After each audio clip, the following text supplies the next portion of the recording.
Good morning from the Wild TV, Safari Live. This is a very live and interactive safari. Lions from your bath, should you choose, here at Djuma. My name is James Henry. Andrew is on camera today. He's dressed for the North Pole. He's going to probably boil to death during the course of the day. It's going to be a hot one. On the other vehicle we have got Brent Leo Smith, and he is going to be on foot today with Bryan. Two of them roughly combined make up the height of a very large bull giraffe. In the final control we have, oh sorry, Andrew's pointing at a lioness. She's coming across. I'll just keep talking, you watch the lioness. Hello. Oh, she's staring into my soul.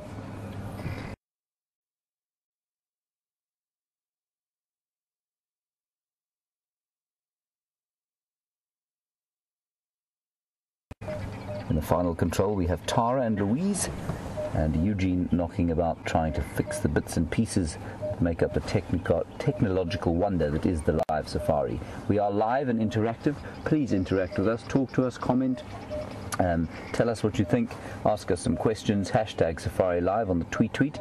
You may be able to hear a cuckoo, African cuckoo above us going boop, boop, boop, boop. So if you wish to tweet like that cuckoo, hashtag Safari Live, otherwise questions at wildearth.tv if you on the internet, on the email. Now, let us get on with the business end of the day. Beautiful lions here, and in the background you can see them looking up. I can hear a herd of buffalo growling, not growling, but bellowing. And I wonder why they're doing that. I'm just going to call Brent. Brent was trying to hail me. I wonder if there isn't trouble with that herd of buffalo. Brent, go ahead.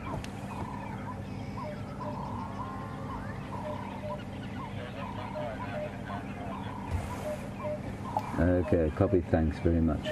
Brent says the buffalo are coming down here. Now, he is on the walking vehicle because Jigger, the other driving vehicle, is... here comes another lion, is in for repairs, so he will follow the buffalo and possibly down here. Now this young lion has got a very nasty wound on his back end. I think that was inflicted by a hyena myself. There's been some debate over whether it was perhaps a buffalo. This pride, the Tsalala pride, 3 young male lions you can see with their scraggly teenage beards. They look like sort of Johnny Depp circa 1982. Oh, that's an interesting thing. It's always difficult to explain when two brothers start doing that to each other. Right. 3 young male lions and 3 females, and that behavior that you saw there is probably some sort of dominance display, and it's also indicative of the fact that these chaps are now starting to hit what would be termed puberty. They're starting to come, their testosterone levels will start to go up, and they'll start to behave like, instead of just young lions, they'll start to behave like teenage lions, and very like any other mammal. This is quite astonishing. And of course this is the precursor to their independence, this kind of behavior. And what happens, and Meredith, thank you for your question, when do they leave the pride? What happens is they will eventually be thrown out by the dominant male lions of the area. And that will happen normally when they're about 2.5 years old, but it can happen as late as 4.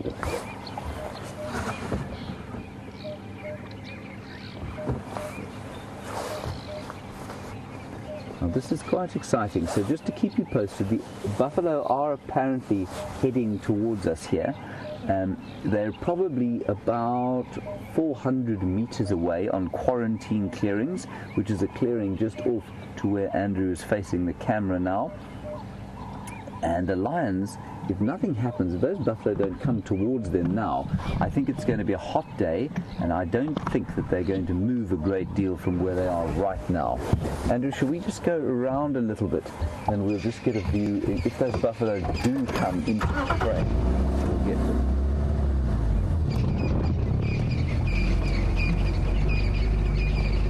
So this pride of lions, astonishing group, have eaten 5 or 6 buffalo in the last week or so. Now that is an astonishing amount of buffalo meat to have consumed. What I'm going to do is just, oh, that's marvelous. Getting some decent interaction here. I'm just going to flick the car around, sorry Andrew, so that I may talk with you and you can look at the lions at the same time. And we can have everything in view. Oh dear.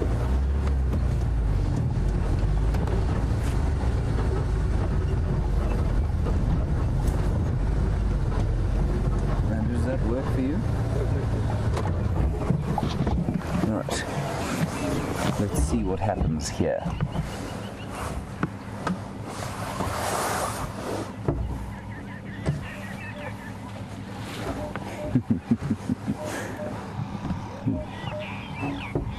That lioness there has got no tail.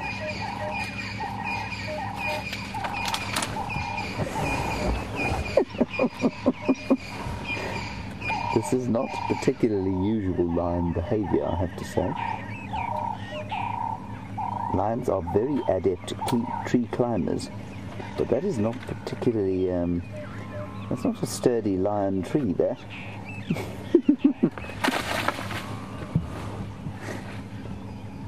Very ungraceful, I must say.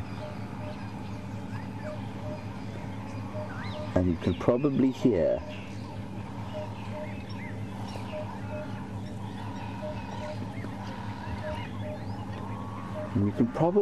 the buffalo lowing off to the west of where we are now.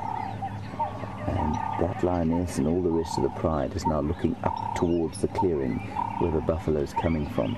And Judy in Canada, you say you've turned away from the Canadian election results to watch Safari Live. Judy, I don't blame you for that at all. I think it's much more exciting possibly watching some buffalo coming down to drink at the water with a pride of lions lying in wait, instead of some politicians pontificating about what they promised to do should they come into power.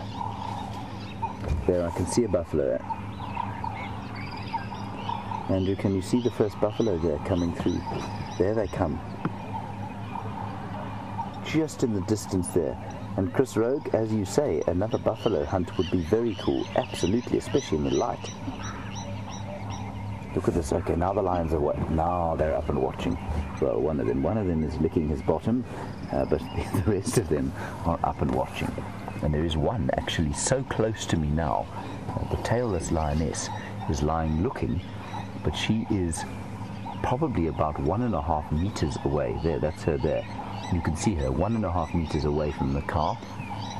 And as one of our highly skilled directors was pointing out to me yesterday, it's obviously quite difficult for people to understand the size of a lion and the distance that they are from the vehicles. And they're about sort of, these lionesses are probably weighing in at about 150 kilograms, and that means if you multiply that by 2.2, almost 400 pounds. Each of these lions is probably about the same as that. The young male's about the same size as a lioness.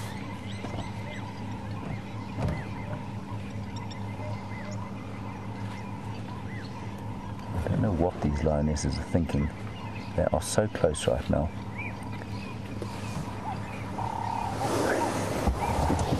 I thought for a second there she was going to perhaps pop onto the bonnet.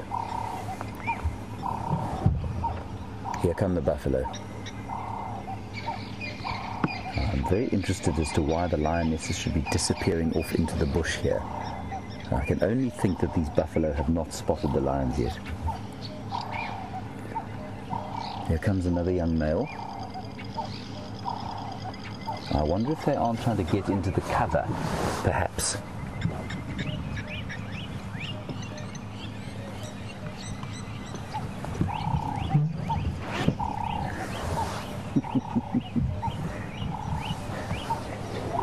This is magnificent. Hugely exciting. There come the buffalo there. Huge herd coming down. Now, of course, they are desperate to drink. The water is very concentrated at the moment. There's a very small pumped pan at this waterhole, so a little pond of pumped fresh water. The buffalo know that. They have to drink. The lions know that, and they will hang around here, and certainly around all the water holes, waiting to see what comes down to drink. This is just fantastic.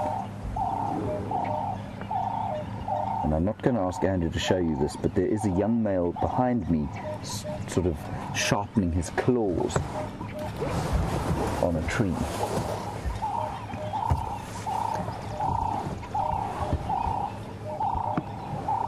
There, he's stopped now.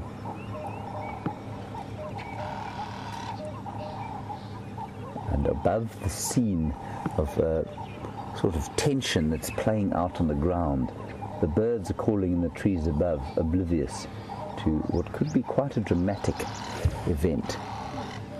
I'm not sure why the rest have disappeared into the bush. They've decided that daytime is not a good time to hunt buffalo. That may well be the case, because they will irritate the buffalo. If they're here, the buffalo will be upset.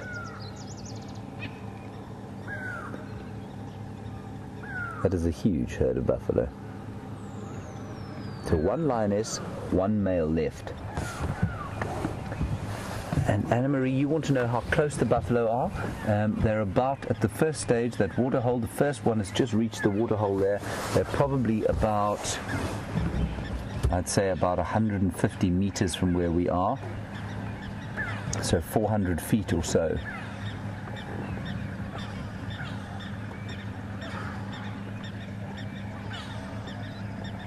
Gee, that is a massive herd of buffalo. This is wonderful. Wow. I don't think they know the lions are here. I think they do. You think they do? On the right, they're sniffing the air. Okay. They're suspicious, at least. They're definitely suspicious. The cow in front there's a cow in front. You just point to the one in the front there, Andrew, that's sort of about to have a drink. Yeah. Now, there's a lot of thought about whether the lions smell, what kind of smell they have, and would they induce some kind of a response should the wind blow from behind them into the buffalo. I think that they don't smell very strong. I think they've evolved to not have a very strong and obvious scent. But as Andrew says, the buffalo will be suspicious. And some of them are heading straight down towards this area. And the two lions that are remaining have gone completely flat against the ground. One of them is hiding behind a small grass stand. The other is just kind of pushed herself into the shadows of a tree. And before the rest of them have disappeared into the bush around here. I don't think they'll go far. For them to take buffalo on in that kind of open area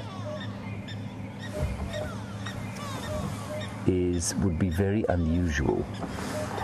I'm just going to get hold of these guys on the radio.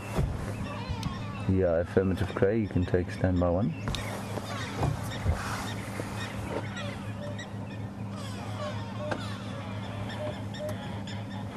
Here we go. This is interesting.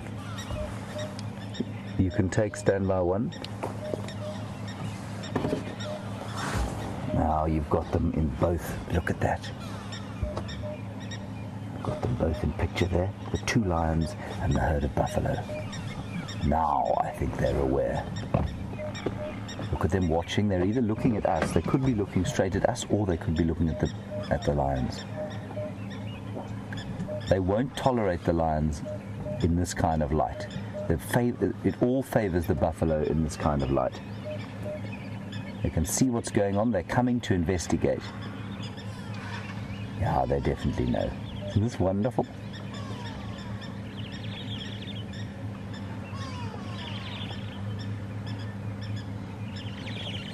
And there's the lead cow.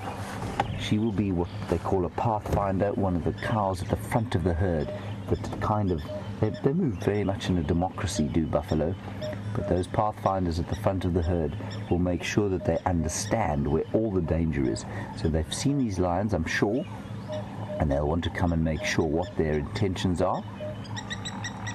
And if they get close enough, and it's only the two of them that are here, I can't see any of the others.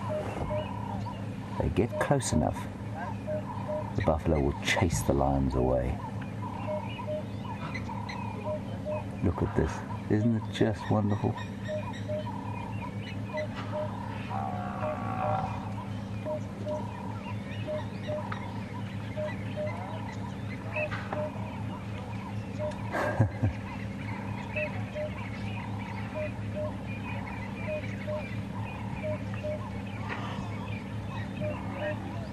This is incredible. This is a big herd of buffalo, probably about 200, 250 strong. And that little pond of water is obviously not enough water for them. They're going to move towards some other water. This is unbelievable. Look at the two lions now, hunkering down, flattening themselves against the ground as much as possible. Tails flicking. Look at the tail flicking, just like your house cat might if it was about to attack a mouse. Oh, there we go. Gee whiz.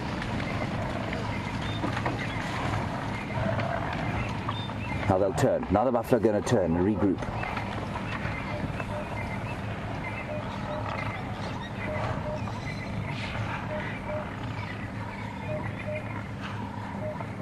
That's typical of two young lions, to make an attack like that, too early, too much in the light. Now the buffalo are going to turn. Here they come. They won't tolerate this. Here the herd comes.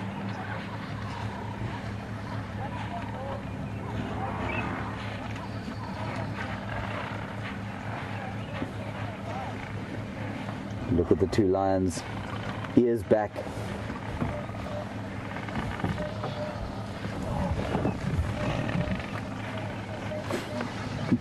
This is amazing. Listen, lion's calling. Lion's calling the rest of the pride.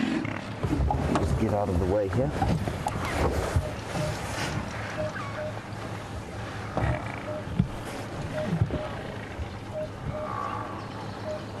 Now, what's interesting is I wonder if they aren't trying to lure them into the bush there, where the rest of the pride are.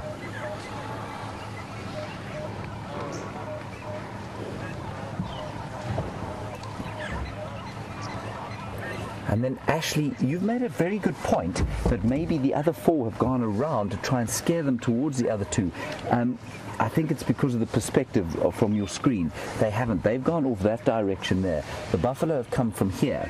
Now, whether these two are trying to lure the buffalo into the bush here, I couldn't tell you. But I think you'll find, because of the light, the more experienced lionesses have moved off into the bush. If an opportunity arises in the thick stuff there, they might go for it. But out here, these 3-4 lions against a herd of buffalo like this are really going to struggle.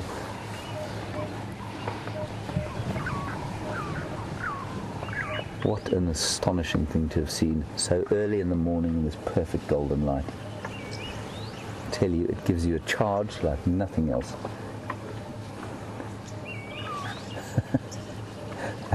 I've never had that live before, and it's almost it almost feels completely surreal. So they'll be very, very ill at ease now, the likes of all the buffalo. It's a huge herd. Some of them drinking, some of them grazing. These are all these are majority of mature cows in this particular area, and they will be the pathfinders. There are some bulls, and those bulls will make short work of a young lion. And as John says, time for the lions to retreat, and absolutely they have.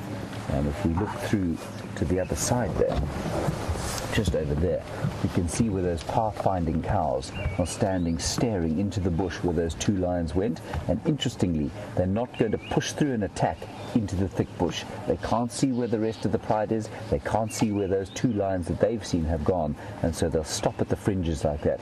They won't want to go herring into the bush after them, because the advantage shifts once they get into the thick bush.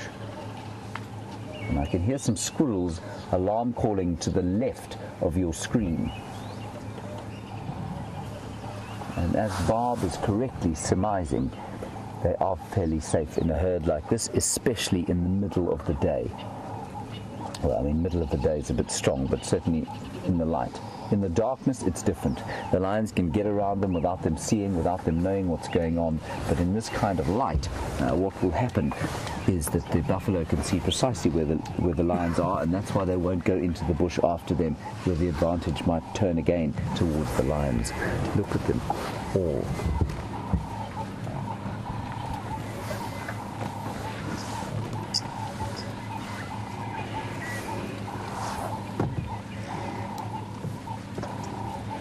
And then now the buffalo are standing right where the lions were, so they're only about, the closest one is probably about 10 meters away, 30 or 40 feet. And Laura, you want to know, could we be injured by them? No, not really. I mean, yes, if they came running and charged over the vehicle, we might, but that's highly unlikely to happen. I've certainly been in the middle of many buffalo herds, and they see us sort of like they would, I suppose, a tree. They don't see us as a threat at all, and they would just simply go around us, I think. This is so special. Look at the dust. And another question from Ashley as to whether these buffalo are migrating. Ashley, they're not migrating. They're not a migratory species. They're pretty sedentary. They've got a large home range, but that home range is defined purely by the amount of water that there is. Now, there is water in the Sand River, about 5 or 6 kilometers to the south of us, and there is water in Buffelshoek in a number of different dams. There's a little pond here, so there's no need for them to migrate. They'll just move from water point to water point. That one there, of course, is now smelling human being, and that's why her nose is turned up towards the sky like that. So actually not migrating, just moving. Now a few of them are moving off into the woodland.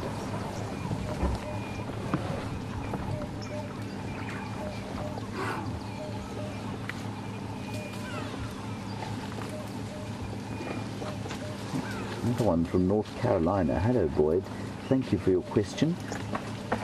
How much do lions eat, and how often do they need to eat? Boyd, it depends entirely on what they kill and how many there are, of course. They can eat up to a quarter of their body mass in one sitting. So, I mean, a 400-pound lion can eat up to 100 pounds of meat at one sitting, which is enormous, of course. Now, if they do eat like that, they have a good meal like that, they won't need to eat for 7 days at least. So it just depends on what they kill. If they kill a little steenbok or an impala, then they will need to eat fairly soon after that, because they do process food very fast. But if they've been sitting, the thing is that they're pretty opportunistic. So they've killed, what was it, I think about 7 or 8 buffalo in the last week or so. I think it's 6 actually. And they've eaten them all, mostly youngsters, and they wouldn't have needed to eat all of that, but because they don't know when the next meal is going to come, the opportunities that have presented themselves over the last little while might not present for months from now, so they'll eat as much as they can, as often as they can.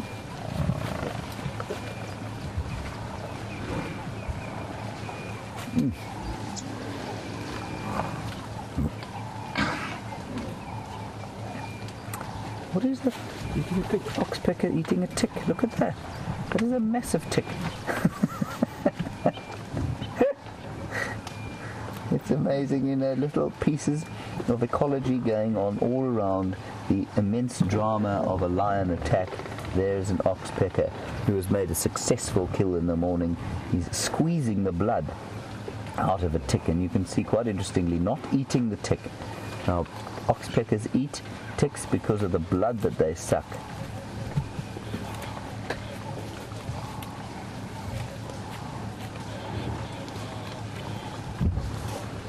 That's wonderful.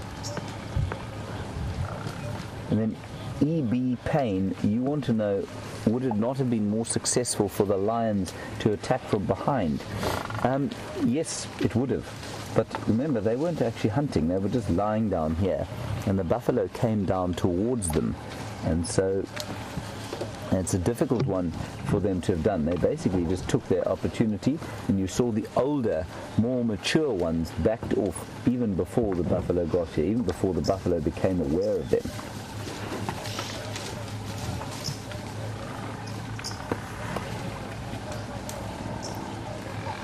And then Debbie, you want to know if the lions are hiding. To a certain extent they are, yes.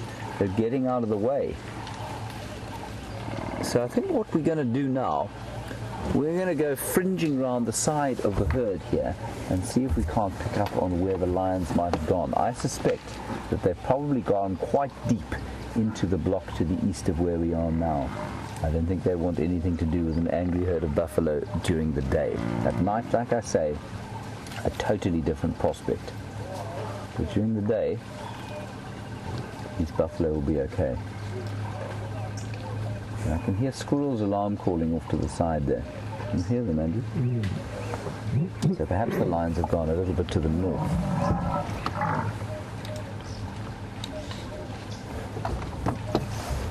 Right, let's go round.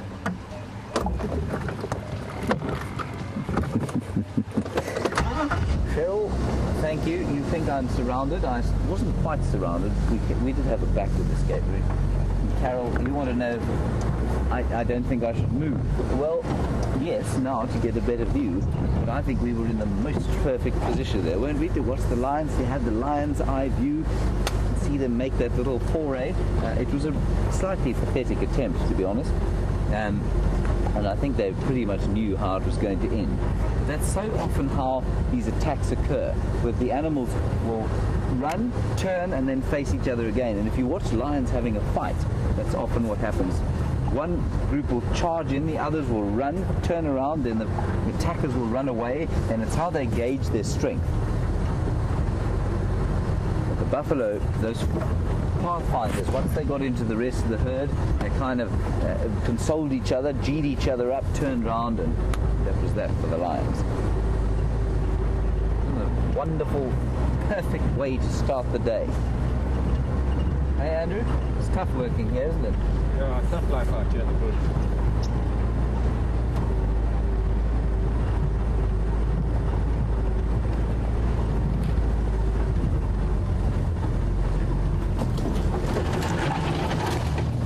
Thank you, Oki, Lynn, Natasha, and many, many more of you who told us that the lions were here via the Djuma Cam. It is much appreciated. Please keep watching those cameras. It is hugely important to what we do, and we're very grateful for the updates you give us. I'm going to try and gently make my way around the herd without irritating them too much.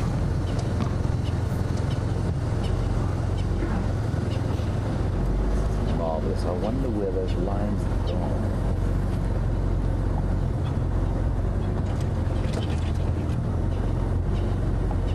They'll probably go and find themselves a nice piece of shade to lie in much of the rest of the day.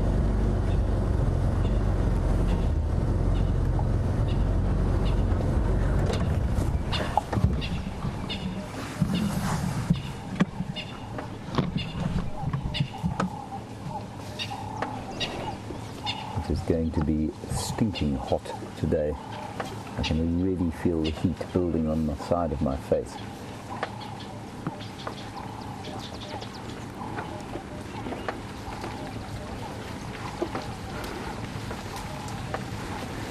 Nancy, you're asking, shouldn't the calves be towards the middle of the herd? Absolutely they should, and they are. To a large extent, that's exactly where the calves are. Now they're taking cover in the thick bush. I think is quite interesting. I wonder if the lions aren't in there. Let's go closer to see if the lions are perhaps in there and creating some kind of consternation.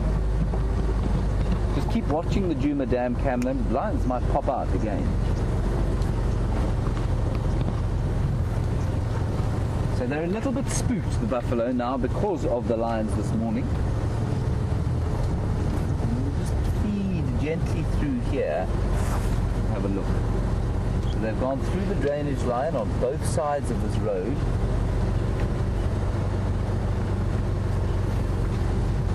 And if you're wondering what it smells like a dairy, basically. An enormous dairy farm, mobile dairy farm moving through the bush. That's what buffaloes smell like. Combined with the fresh, crisp air of the morning.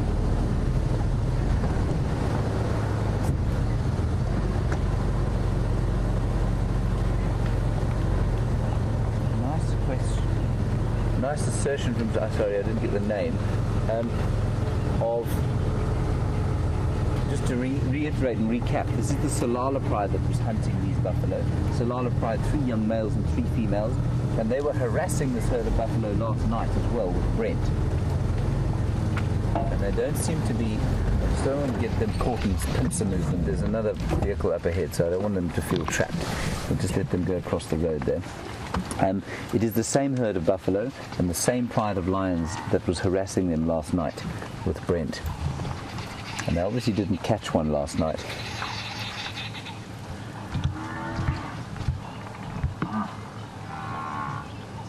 There's a little calf.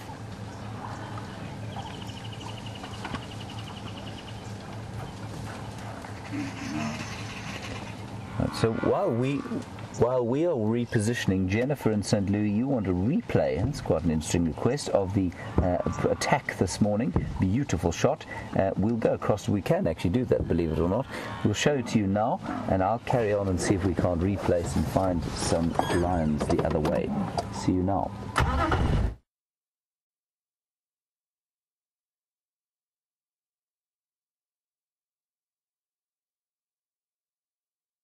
Much as possible.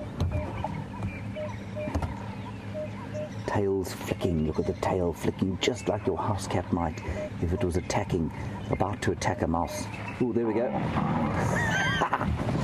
Gee whiz.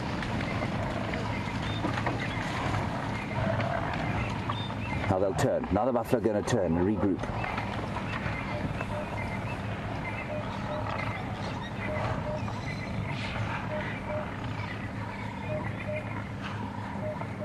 That's typical of 2 young lions, to make an attack like that, too early, too much in the light. Now the buffalo are going to turn. Here they come. They won't tolerate this. Here the herd comes.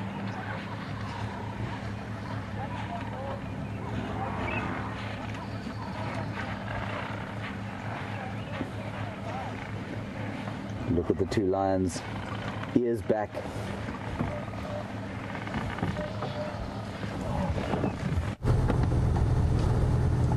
Hi everyone, wasn't that just amazing? What a way to start the day. So we're just cruising along here next to the herd. I suspect those lions have gone in here somewhere.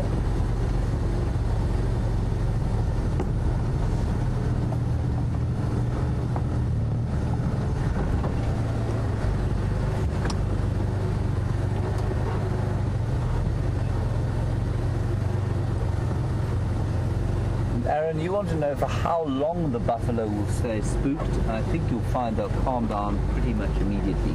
And that's because of the light. They can see what's going on, they know what's going on. Let me just undo my jacket.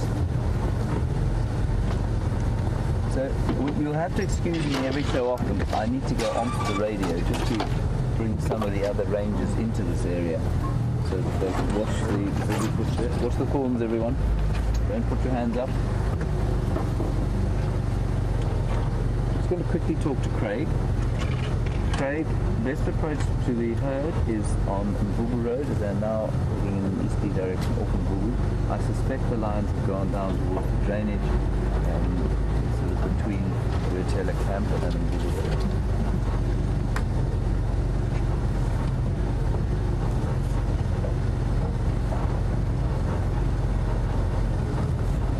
All of these buffalo now, they've settled down to graze. So Aaron, if you're wondering whether how spooked they were going to remain, they're now just starting to graze off towards the east, and I suspect what that means is that the lions have disappeared into the drainage line or dry riverbed just in front of that camp. And I just keep watching that Djuma Dam cam. It wouldn't surprise me if they popped out again. Lions, being what lions are enormously lazy, and so they probably won't go very far from where they were. This is the direction in which they headed, but I don't think the buffalo would be quietly grazing their way now through the bush if they could smell the lions in the ground here. Oh, this is wonderful. Look at that. Gorgeous shot.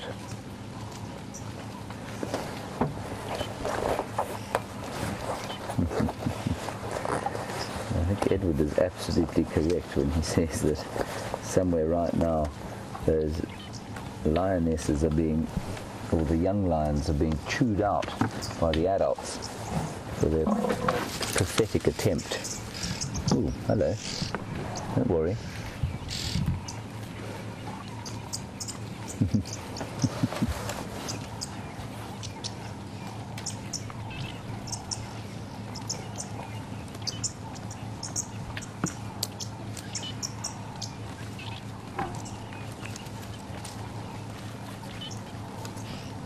Now, an interesting question from Clay. Why did the buffalo run first before they turned around and gave their cavalry charge? Why didn't they just charge straight away? Clay, I think it's simply a question of panic, and it's precisely how lions kill buffalo. They panic the herd, make them run, and then they can get in there. Once they can get in amongst them,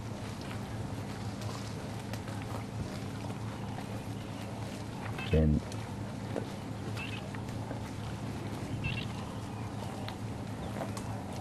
and Rhea and D. Hodgkins, so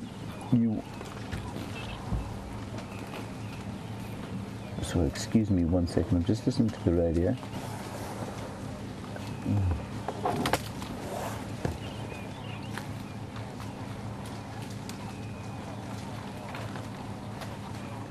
I'm just listening to the radio, everybody. I will get back to your questions.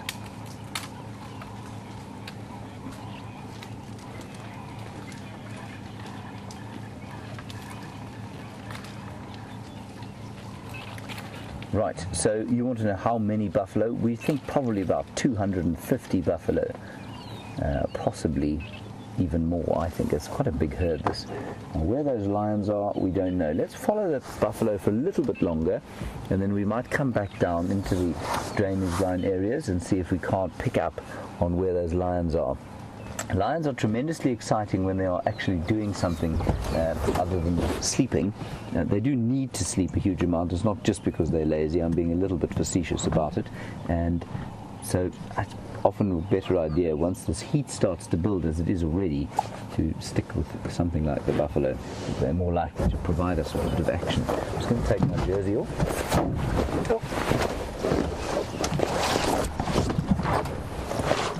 Thanks, Andrew, for filming that. That was excellent. And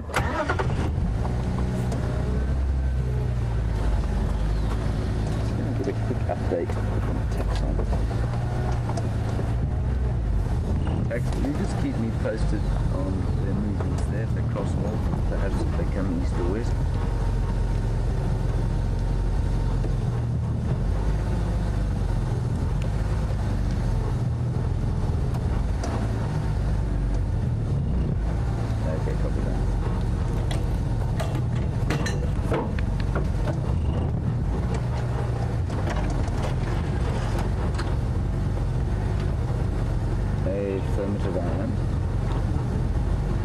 Jennifer, you want to know if I've ever eaten buffalo before and what it tastes like.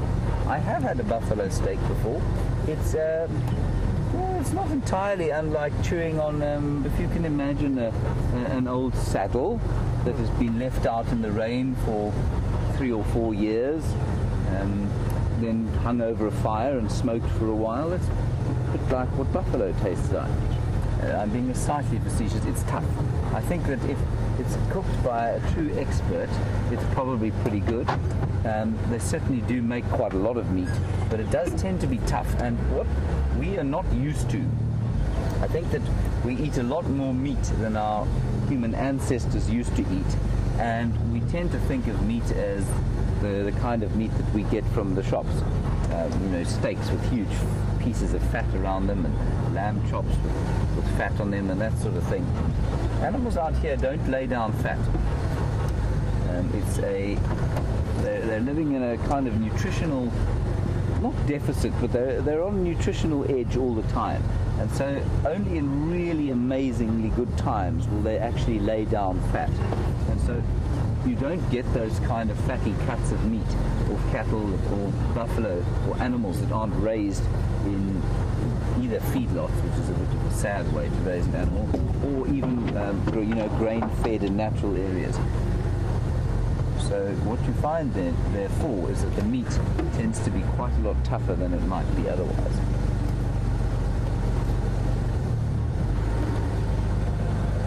Just stop here and observe what's going on. They're just moving off towards the north.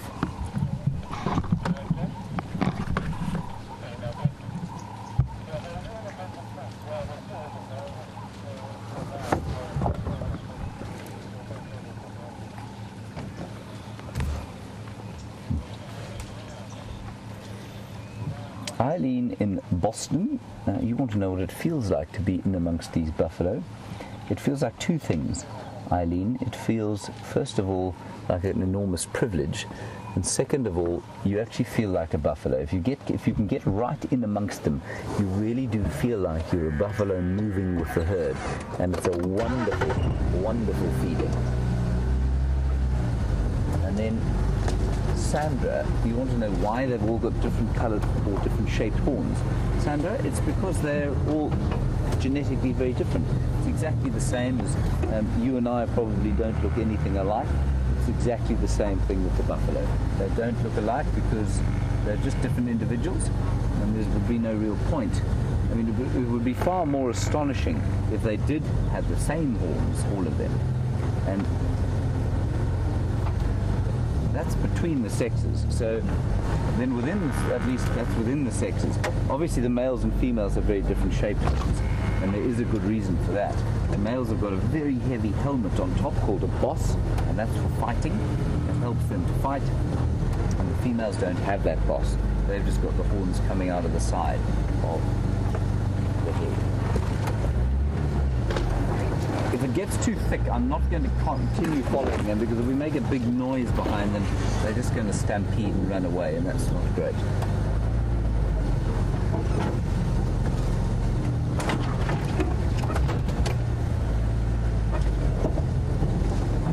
So Kevin, you ask a very valid and very good question. What are the chances of there being another coalition or pride of lions following this herd? Kevin, good one, and thank you for it. The chances of another pride following them are smallish. I say smallish. Look at these ones here. Let me look at that. Kevin, I say didn't like the smell of that. Andrew and I had a shower this morning. I don't like the smell of soap.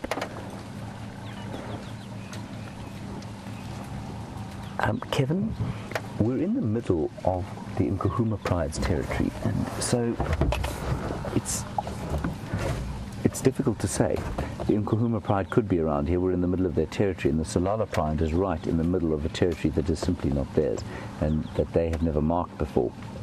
Some more buffalo coming through there. But so the chances of the Nkuhuma Pride coming across this herd of buffalo while the Tsalalas are in and around them are pretty strong.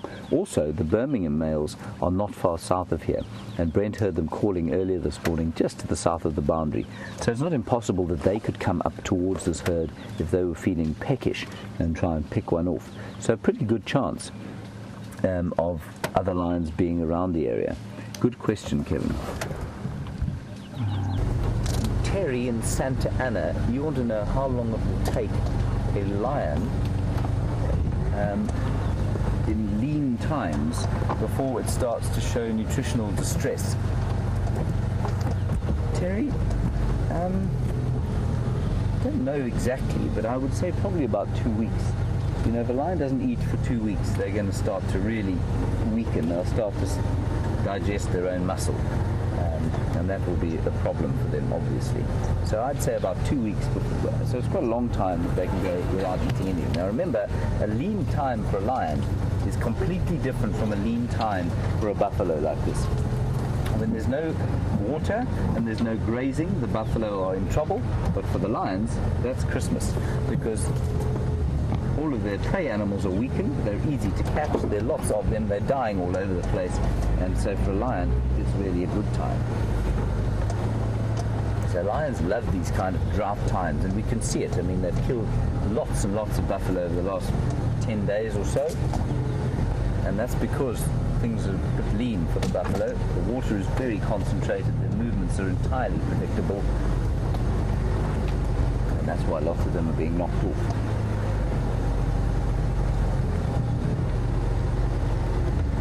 Such fun just sort of getting into the middle of the herd like this.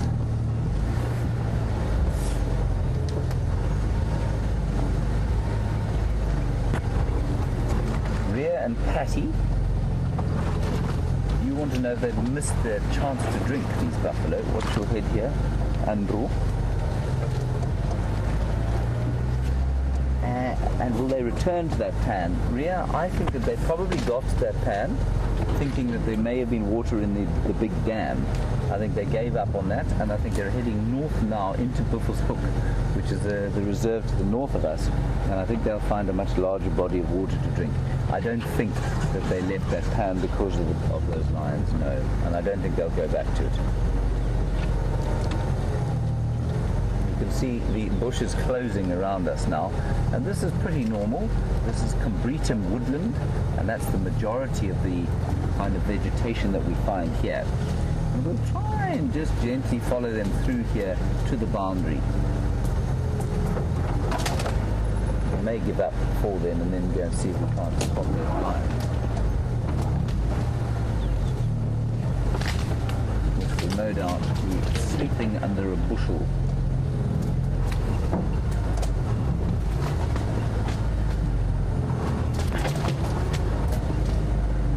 I think this fellow's going to give himself a scratch. There we go. Just gave herself a little bit of a scratch on the undercarriage there, and has now moved on. An itchy udder, I think. Go ahead, Craig. Just on the radio. Affirmative. Now in the block between Mvubu and Gowrie, Catline, Mobile North. If you don't want to come through this, it's pretty thick in here. I think if you stand by on the Catline, they'll pop out in about probably 10-15 minutes.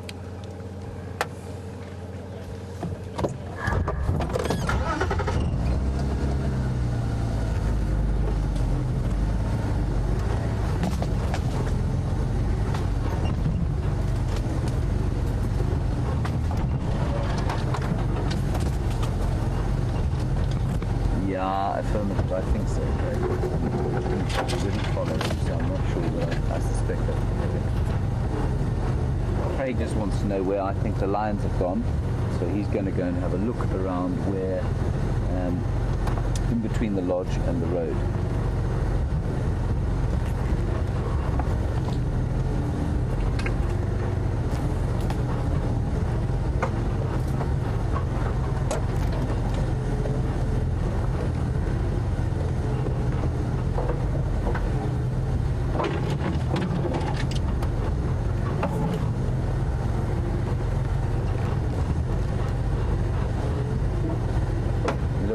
Wonderful bird.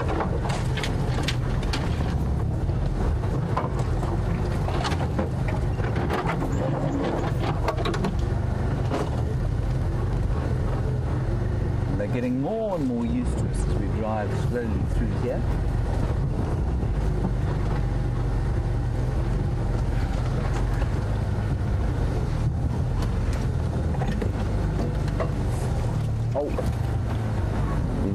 By a strychnos tree.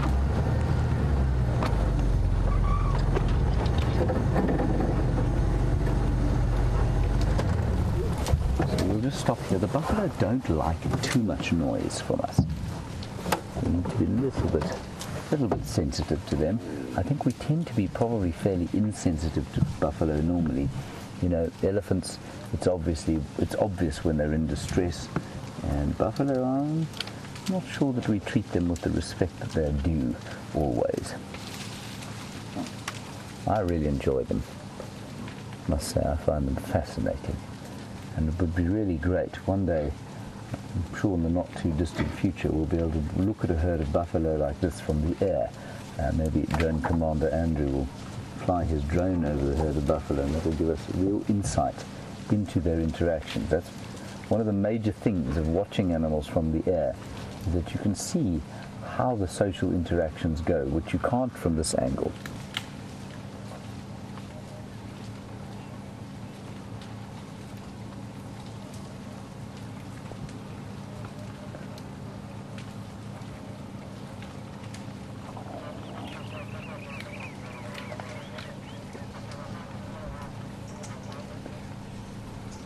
So, Sandy and Brenda, you're asking about the differences in the way that the buffalo move and who makes them move and where do they move. They're normally led by consensus, basically. There's a group of females called pathfinders at the front, and they tend to decide the direction of the herd. But that is generally done pretty much democratically. There's no matriarch like there is in an elephant herd, and they don't move. The amount that they move depends entirely on the grazing and the water that's available. They have a home range, and the difference between a home range and a territory is that a territory is something that is marked and defined and fought over, so that they'll defend it against animals of the same species. Buffalo don't do that, nor do elephants. They have a home range, which will be a very large area that they move in, that they don't necessarily defend. In fact, they won't defend it at all against other animals. It just happens to be where they live. At a time like this, they're moving from water point to water point and eating what they can in between. Remember, we have had a little bit of rain. It looks very green around here, but it's the trees that are giving the greenery. The grass is still very grey and brown. There's the odd shoot that comes from the 40 or so millimeters of rain that we've had during the course of the year, but we haven't had proper rain yet, and so the grass has not sprouted. There's been an initial flush of green, but it's gone brown again quite quickly, and until it becomes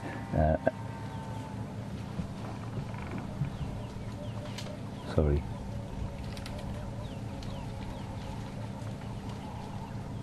Did you hear that? Sounds like a buffalo dying. Distress calling. And a long way from here. Okay, what we're going to do, I'm not going to follow these buffalo through here. I'm going to let them, I think we've had a good sighting of them. What we'll do is we'll head south to where I heard that sound. It may well just be a cow or a calf looking for the rest of the herd. Let's go that way. I don't think it's a distress call, but it could be.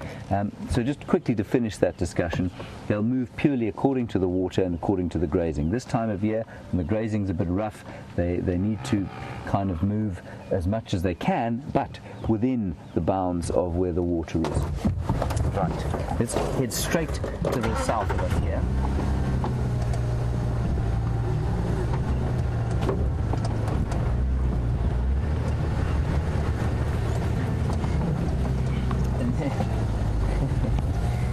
And while the predators follow the buffalo herd, D. Hodgkins in Maine, a very nice question, thank you for it. You want to know, do the dung beetles follow them in great swarms? No, they don't, D. I'm not sure that's a serious question. But they do. The dung beetles will come out more when the rains have come properly, and they're amazing. They home in on any piece of dung that there is around the place. They really are excellent at finding dung, but they don't follow the animals that make the dung. They have such a short life cycle that they don't need to follow animals to get the dung. There's so much dung around the place. It's very interesting how they find that dung. They've got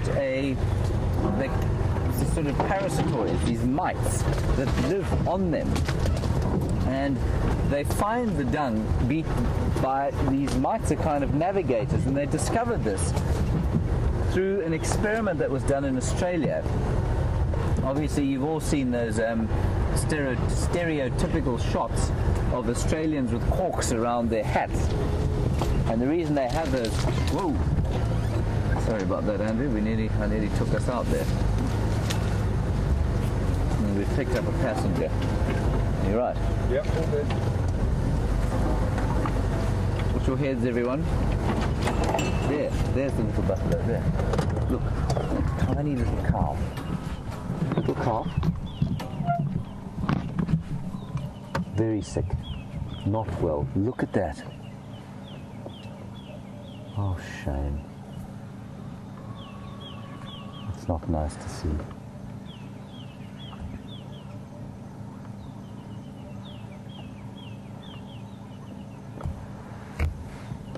It's not well.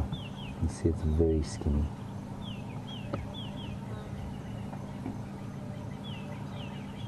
Very skinny. I wonder if its mother hasn't died. You see its tail's gone, probably bitten off by some lions.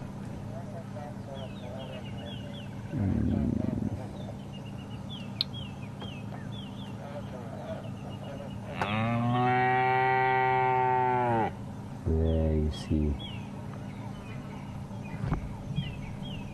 I believe somebody spotted this calf during the hunt. These lions come across this calf now, and it'll want to be very careful about making distress calls. Let me just reverse slightly so that Andrew can get it.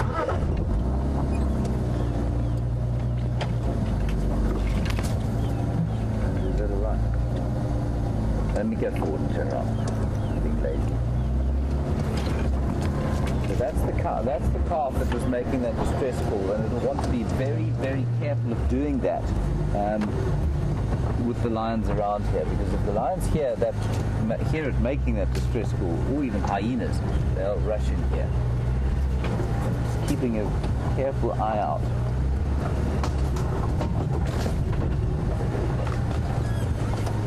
Just want to have a quick look at its tail and see whether that's a fresh wound. It doesn't look like a fresh wound to me. Maybe it happened last night. Watch your head again, Andrew. Sorry about that.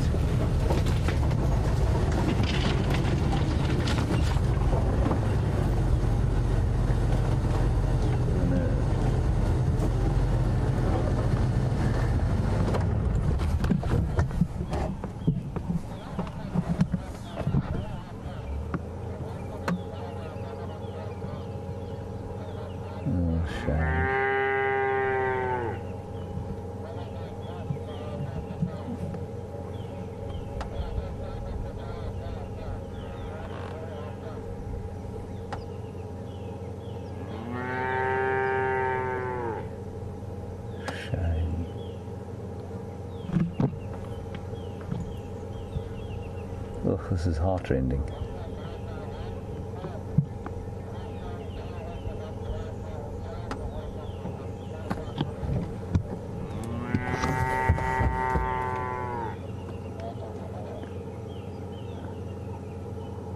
Oh, I can't hear the rest of the herd.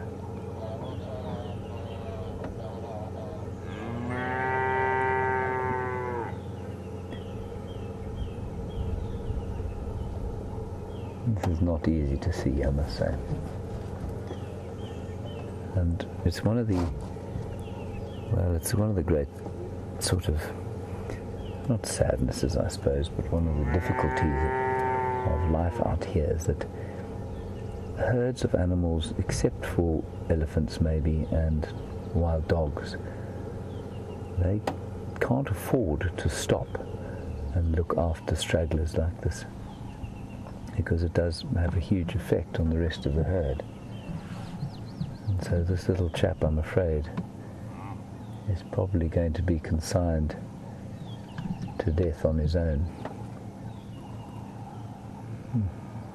The rest of the herd is further north of us.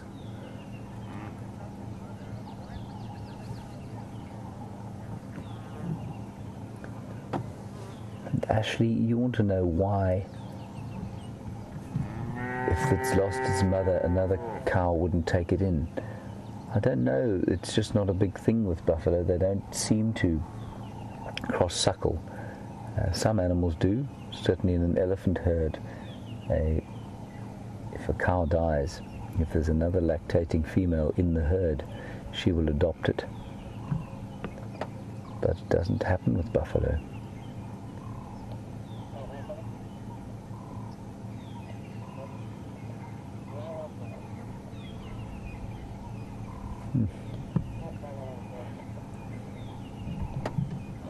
So I can hear the rest of the herd quite a long way to the north. I mean, that little fellow's heading in the right direction, but who knows how distressed he is or what he's feeling like. Maybe he's feeling very sick.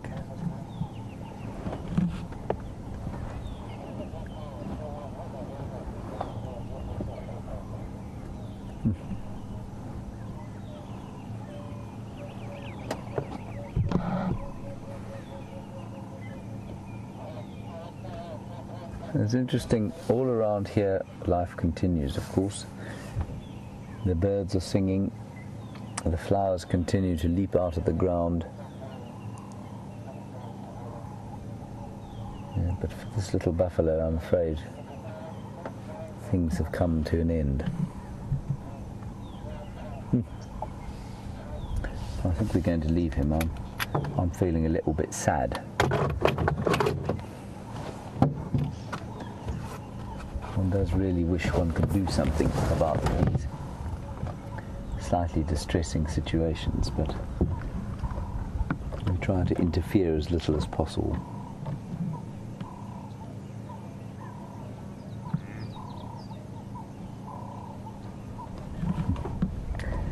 All right, let's go see if we can find the lions.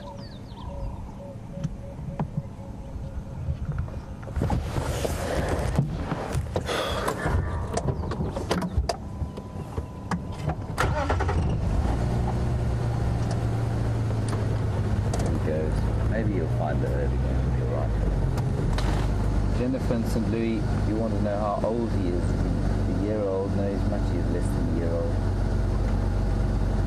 Horns have come out, so at least 6 months old. There he goes. Maybe he'll be lucky.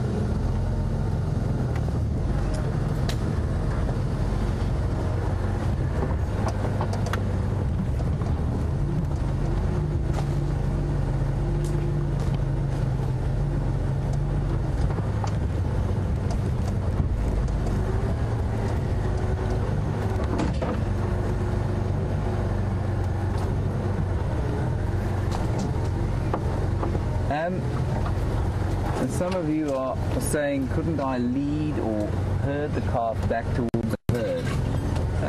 I might be able to chase him towards the herd, I suppose. But he's been left behind because he's lost. He's been left behind because he's sick. You can see his hips are showing. He's been injured. He's probably infected. And like I say, we try to interfere as little as possible. And I think his best chance of finding the herd is not to have us making a noise behind him in the vehicle. I have to confess, I've tried to do something similar like to that before, and it did end in a fairly tragic situation, which I'm not going to share with you. When we get involved out here, I find that 9 times out of 10 it ends in a way that we just didn't expect it to, and it's normally not very good for the animals. So I think the less effect we have there, the less noise we make around the animal and the rest of the herd, the more chance he will have of being found by the rest. So we're going to leave him be, and hopefully he will find the rest of his herd. I suppose the one mercy of being, if the lions do come across him, is that it will be a very fast end. Right, on that sad and somber note, let's go across to a almost universally cheerful human being. Brent Leo Smith is on foot and he's with a herd of elephants, which I think is rather exciting. So let's go across to him. I'm going to continue looking for the lions and I'll see you a bit later.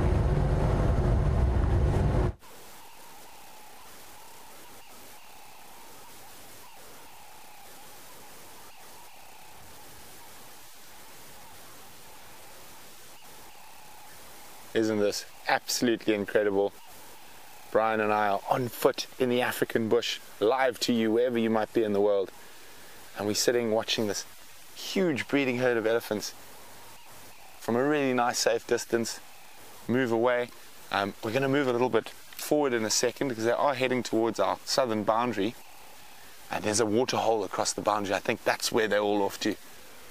But we were walking probably about half a kilometer from here and we just heard branches breaking and stuff. So we snuck into the area and we couldn't have timed it better. Let's just try and get another view of them. As we came out onto the eastern boundary and these ellies are just moving through this beautiful open area. And no idea we're here. Going off to have a morning drink.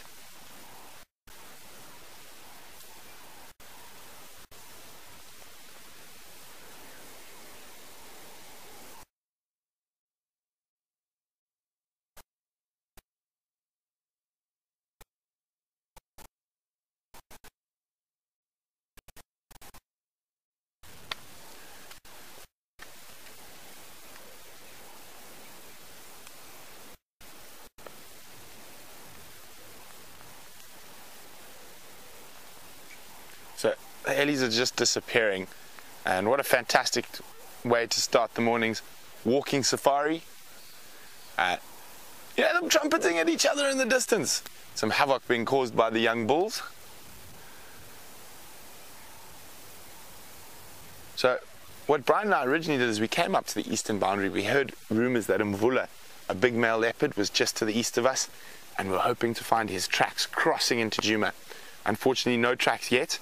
So we're going to keep walking on and seeing what else we can find as those ellies disappear. Oh, there's a nice bull at the back there about to disappear.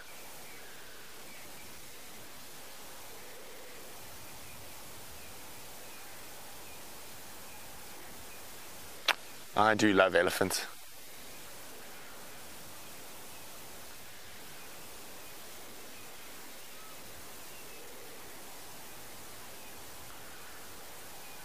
So we're going to continue on foot, see what else we can find, keep checking for those male leopard tracks, and we'll send you back to James, and hopefully we'll be back with some good news shortly.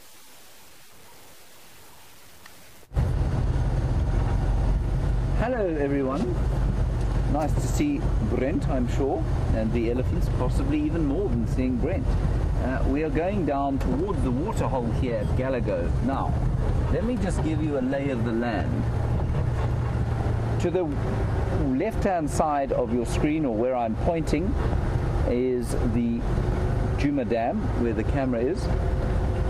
And there's a drainage line or riverbed that runs in front of the lodge, just sort of where I'm indicating there. And over there, where I'm pointing, is another little kind of pumped pond, like this, just the same as the one that there is with the Djuma Dam. And I think the lions came into this area. They did come towards the road where the buffalo went, but they either would have come through here. I don't think they would have followed the exact line that the buffalo have gone. They've either come through here, or perhaps they've turned slightly to the south. So we're going to check through here first, and then we'll go around and see to the south if they haven't popped out somewhere there. The difficulty now, of course, is that they disappeared, and the buffalo did walk over the tracks of where the lions have been.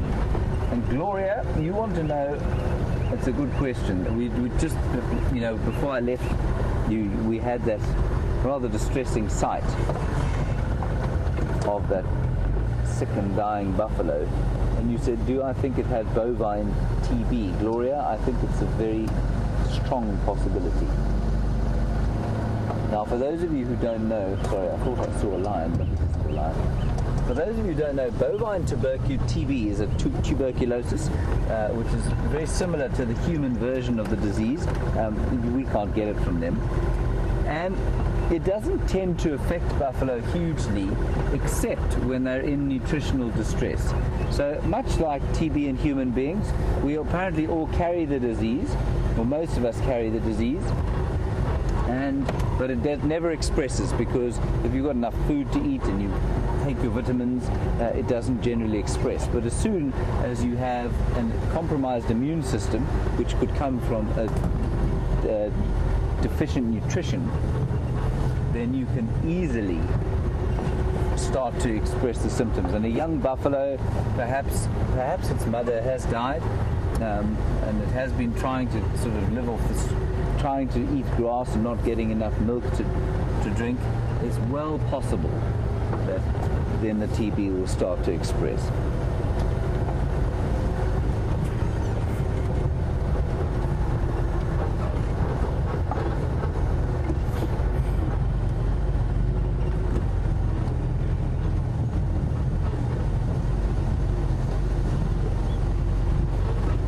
Tammy in Seattle, thank you for your question, and it's a good one. You say you saw that calf, or you think you saw that calf during the chase, and why would they have got separated? I think you'll find that when that herd actually ran, it moved quite quickly into the bush there, and I'm sure all it is that calf is very weak and unable to keep up with a pace that isn't more than a gentle grazing pace.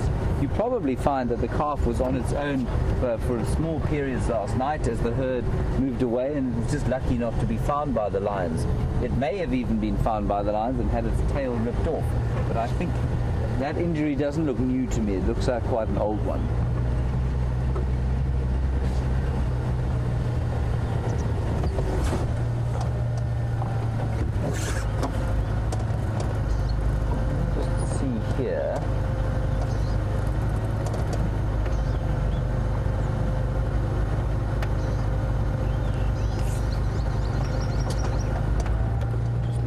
If there aren't any tracks of lion. That is a lion track, but I don't think it's a new one.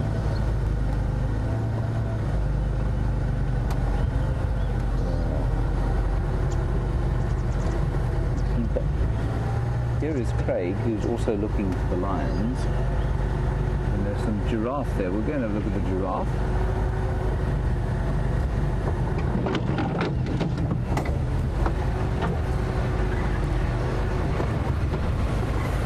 Hello, Craig. Good morning. Sorry about that. No, it is what it is. It's possible also that they maybe crossed Mvubu underneath the buffalo tracks and then headed to the south. So I'll go towards Gowrie Dam maybe. So I'm afraid we didn't follow them. Karula's coming north from Little Gowrie, eastern bank of Mwiwati. Okay, cool. Take a slow, we'll drive that side. All right. Good luck. Bye-bye. So that's Craig from Cheetah Plains, which is a lodge just to the south of us, and you may have heard there reports of Karula, magnificent female leopard, coming north towards Djuma, which is excellent news. Right, there's some giraffe here. Let's have a quick look at them. I think these lions have probably gone into the thick stuff here, and unless you've got a very large bulldozer, you're not going to get in there without doing some serious damage to the vehicle. I've followed lions into this area before. I think I put a small hole in Wendy's bodywork. Look at the wonderful giraffe.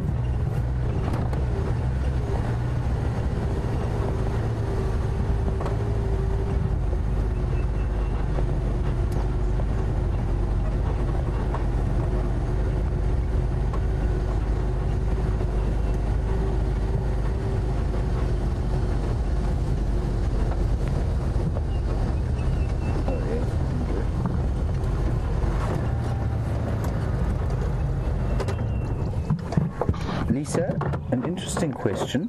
Thank you. You want to know, and it's an important one, very important. You want to know, is it possible, or you notice that most of our viewers are from Canada and the US and Australia. Is it available in Russia and Asia? Absolutely, Lisa. It's available everywhere. It's only The only thing that stops anyone watching it is the lack of a decent internet connection. So you can watch this absolutely anywhere in the world. Look at this, this is wonderful. It's so rare to see giraffe drinking. I hope this bull's going to spread his legs and dip down and show us how giraffe drink. It's a wonderful thing to see. So Lisa, anywhere in the world, why if you click into Wild Safari Live with a decent internet connection, you can watch it anywhere. I'm not sure if they're... I'm not sure if the North Koreans allow this sort of thing to be watched on the internet, but you know, in the absence of a psychotic regime at the helm of your government, you should be able to watch this anywhere in the world. Look at this, isn't this wonderful? Wow!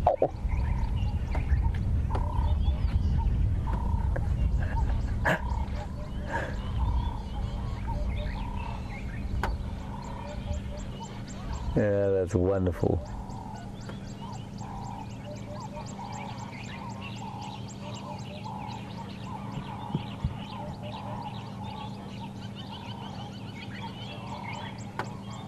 Gee, that's wonderful. Now watch when he lifts his head. Watch what happens.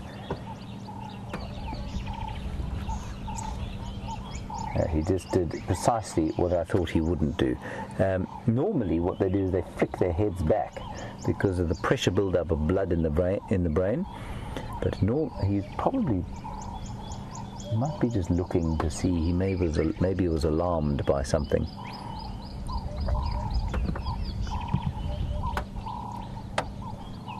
Very, very vulnerable when they drink like that, giraffe. You've seen how long it took him to get down into that position. And obviously if you're a lion and you had some intelligence, easy to jump on the back end of a giraffe that's like that. And once a giraffe falls over, once you can trip them if you're a lion or make them lie down, it's very difficult for them to stand up again.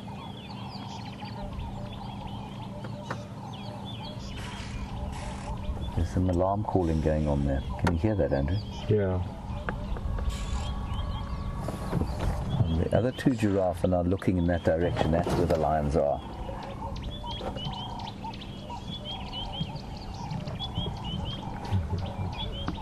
We'll just... there. There's some impala alarm calling.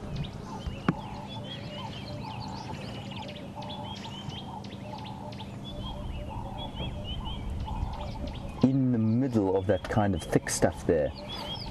Just keep your eyes on the Djuma Dam cam, everyone. Those lions might pop out there. We'll take a drive around there just now. I wonder if they won't come for a drink there. Let's sit here for a little bit longer, enjoy the giraffe and see if the lions don't pop out here. The heat is starting to build, so I suspect what they're going to do is just find themselves some shade.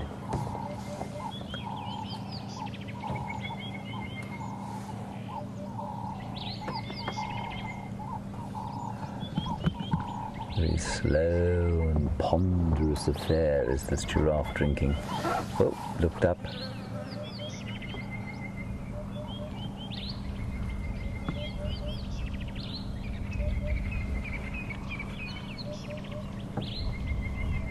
So we often talk about alarm calls, and a giraffe doesn't make much of an alarm call, but impala make a sort of snorting sound when they see a predator, and that's what Andrew and I can hear, and certainly what that giraffe can hear.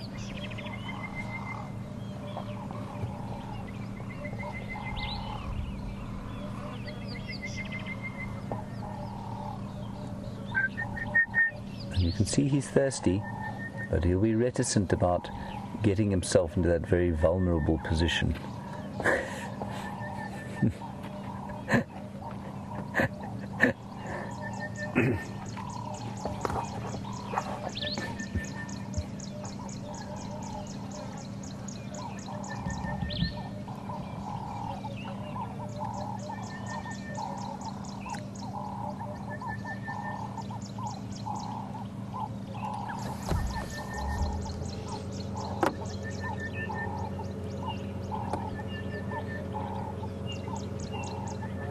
Marvelous.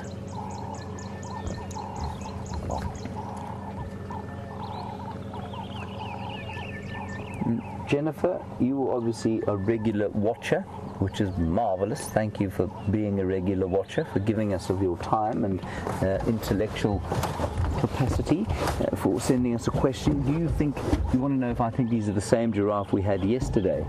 I don't see those little ones anywhere, so I'm not really sure. Andrew, what do you think? I was on bushwalk yesterday, so... Yes, with me. I think that's what Jennifer's referring to. No, yes. Not the same. Yes, not the same. Yeah. No, I tend to agree with Andrew, now that he's remembered that he was in fact with me yesterday watching some giraffe. It's nice to be remembered, really. Jennifer, there were some very young calves with the other group, and so I don't think this is the same group. Andrew, I'm obviously deeply insulted now that you find me so completely forgettable. I forgot we were on foot. It's like a totally different thing. No. The damage is done. I'm hurt now. Sorry, Jamie. It's okay. We'll get over it in a week. Right, the giraffe have melted into the bush. Let's go around and see if we can't find what those impala were alarming at. Like I say, it is very, very thick. The bush is very, very thick in there. And so, yeah, we'll just have a sort of cursory glance about the place and then move on.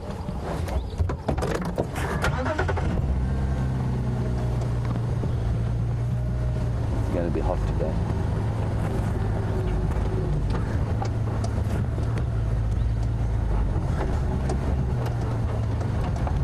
Marvellous to see a giraffe drink like that. It really is not a common occurrence at all to see it. Like I say, they are extremely vulnerable when they do drink, and they don't have to drink all the time, especially this time of year when there's lots and lots of different greenery for them to eat, and that greenery contains a lot of moisture, and so they're very efficient at drawing the moisture from their food, and so they don't always have to drink.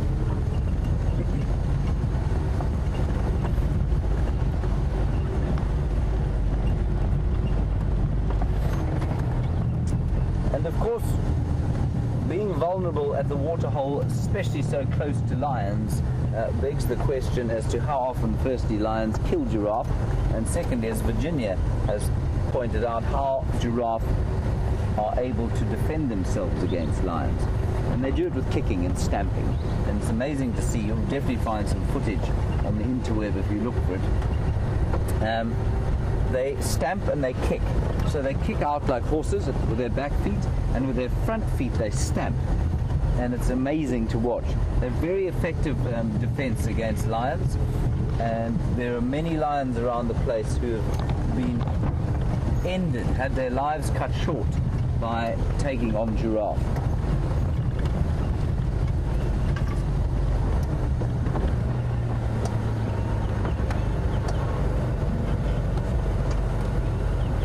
Going to look through here.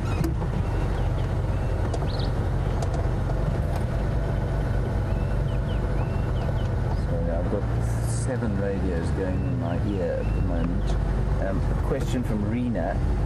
Rena, I didn't actually hear your question. I'm just going to ask Louise to quickly read it through to me again, and then I'll get back to you. But there is a chance that Karula is coming this way.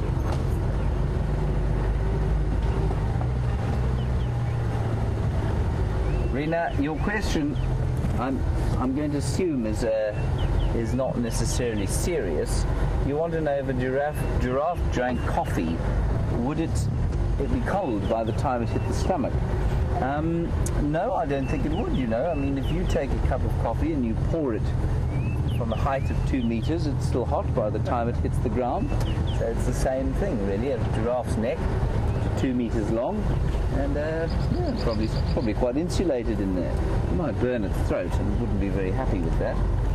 But I'll try and find a giraffe who's prepared to try it.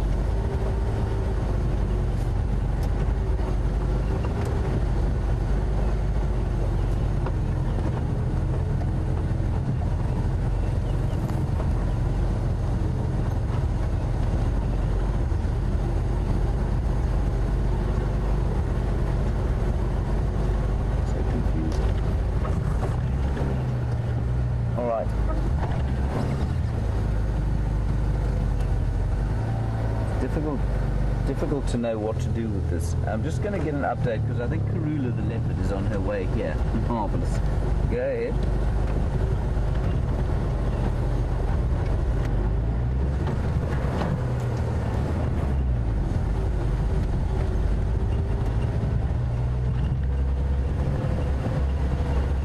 Okay, copy, thanks. Yeah, we're going to leave this area. Okay, stand by. I'll make my way there. Just keep me posted. I'm going to have a quick drive in here. There are some impala in there. Karula is coming towards the boundary. She's not here with us yet. So we're not far to the north of where she's coming. So we can nip down there. I think what we'll do is just quickly drive through here. There are some impala in here, and I suspect that the lions are not far away. So at the risk of not seeing the lions or Karula, let's have a quick turn through here and just see if we can't spot those lions.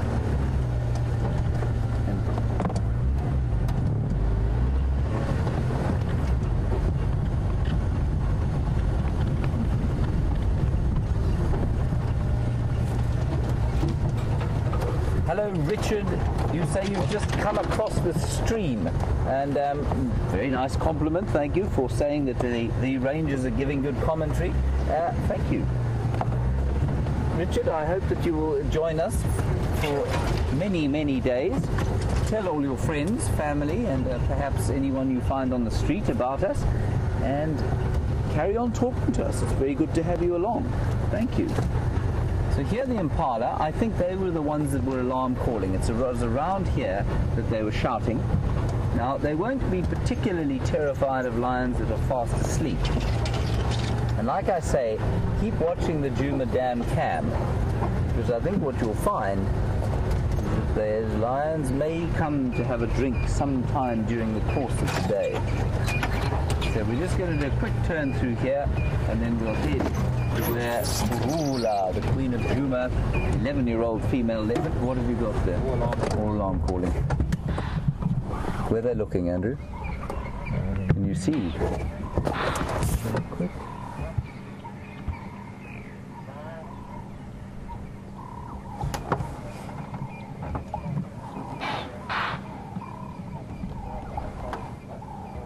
Yes, I can see they're looking down into the drainage line there towards that big jackberry tree there. Let's go through there. Yeah, here we go. Now we're talking. Of course, there's a lot in the way of trees here.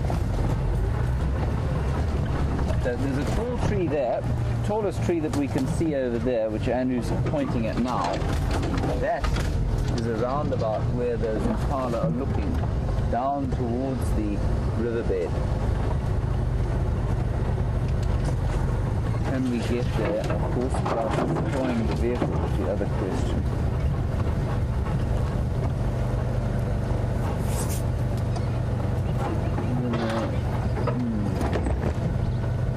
One of them's looking the other way.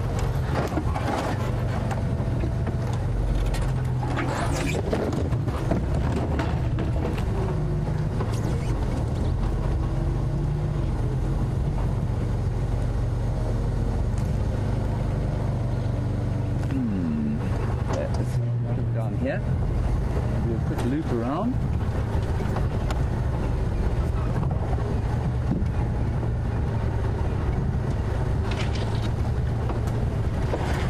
There's so much bush. The elephants have made such a mess here. They've pushed all the trees over and blocked all the roots.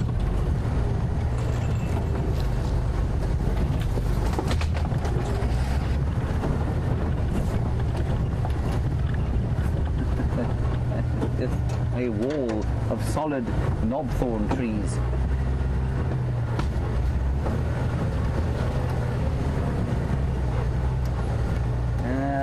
I'm in two minds as to what to do. Let me just get an update from Brent. Brent, what is the position there now?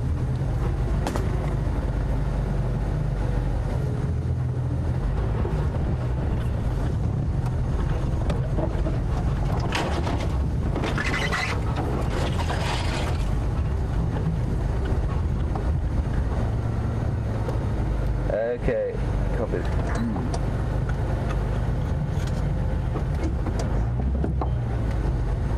Okay, I'm going to make the call. I think we're going to leave here. The leopard is quite a long way to the east of here. I think those lions are probably just going to be sleeping now. They may wander around for a little bit, but to see a moving leopard or any leopard at all is just a wonderful, wonderful thing. We did see the lions earlier, so we're going to make the call to leave the lions and go and see if we can't get into that sighting. Okay, here we go. Stand by, hold on, lift your drinks, remove your dentures.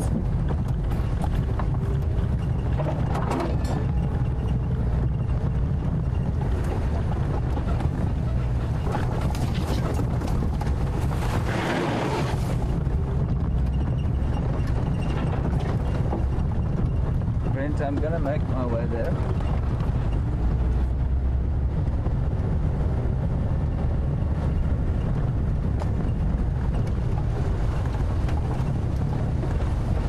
Copy, thank you. Sorry everybody, I had to get on the game drive. Brent has tried to stay with her, and he is in, well, he's not in quite as nimble a vehicle as we've got here, so we're going to drive quite quickly to get there. But we can chat as we go, and we'll try and get a couple of questions through.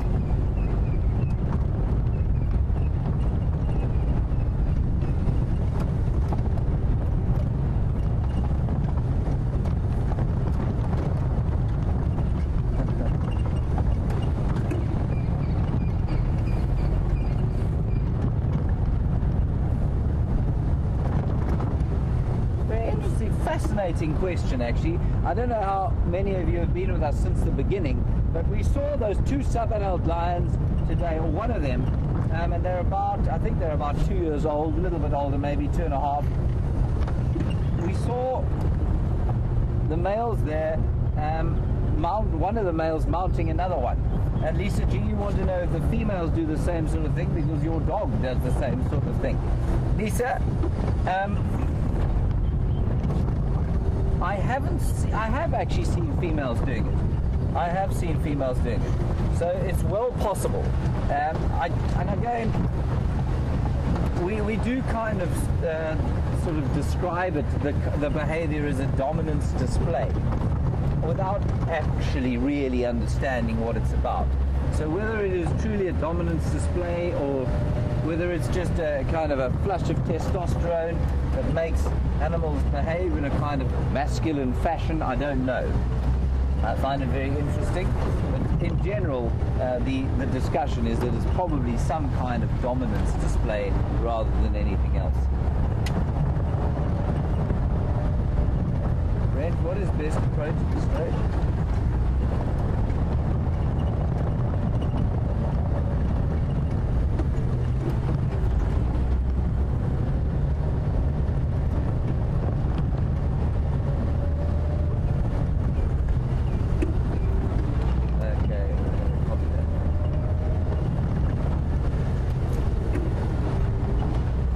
Brent is trying to stay with her. She's on our, really right on our southern boundary. She came north and now she's turned back south again, but she's still on Djuma, which is great. And just to reiterate to some of you wondering why I'm waffling on about different, about boundaries and that sort of thing, we are operating on 900 hectares that is unbounded by fences, but of course is very much bounded by human property laws. Oh, marvelous. Brent has actually got a view of her, and he's in the vehicle, and he can probably go live. So let's cross to Brent. You're going to lose us here anyway, and we'll get in there as soon as we can. Enjoy. I'm on my way.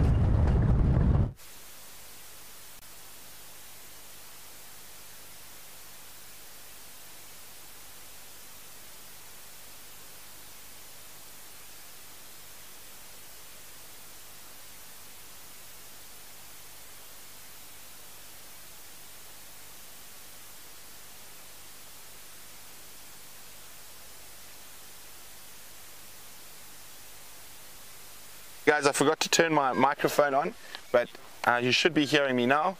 And we are with Karula. We're not on foot, so while we're moving to a better walking area for signal, and we've bumped into Karula, and it looks like she's moving up and down the drainage line. Isn't this exciting, the Queen of Djuma? So she's moved from where she was mating with Tingana into this area, so we thought we would definitely show you while James tries to get here with a proper filming vehicle. Bryan is being a human tripod at the moment. This setup's not really designed for filming from a car. I'm just going to try go a little bit forward so we can get a better view of her.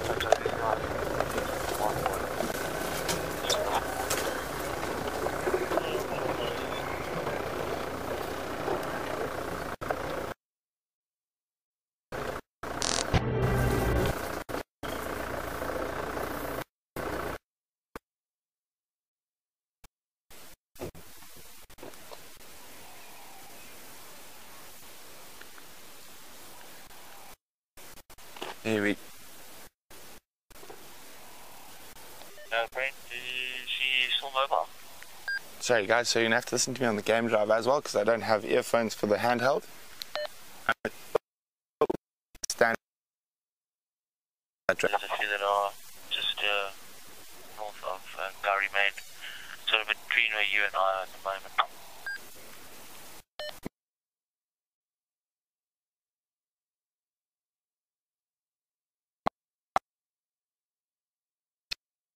Spotted those in Tsalalas we saw a little bit earlier, and so Craig is waiting on that side, and she's probably just planning her approach now, and we all know what a fantastic hunter Karula is. Love catching up with this leopard. We don't see her as often as we would like these days, so it is always great to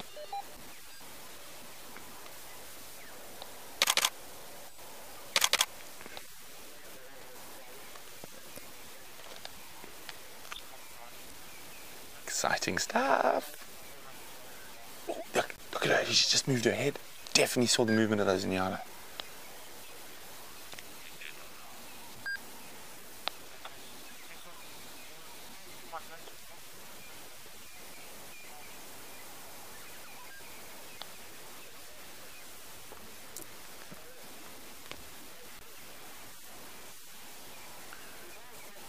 So it looks like she might be planning to duck off to try to get into a better position for these in Tsalalas. You can almost see she almost jigged to the right.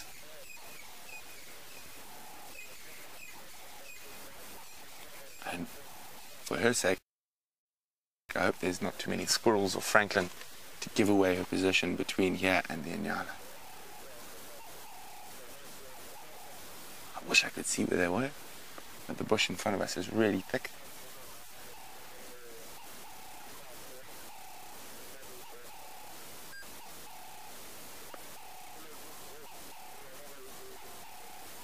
You can almost see how shiny her nose is there.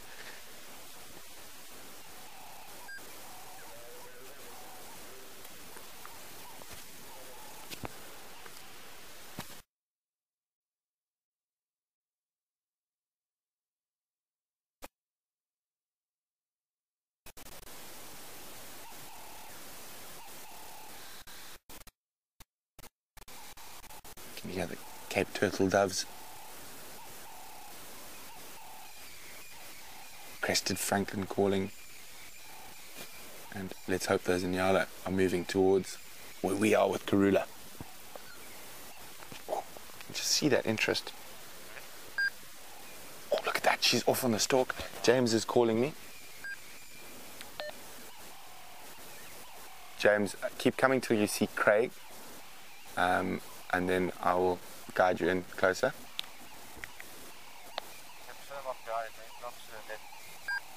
Firm on Gowrie Dam, past that sort of second drainage after the Mawati.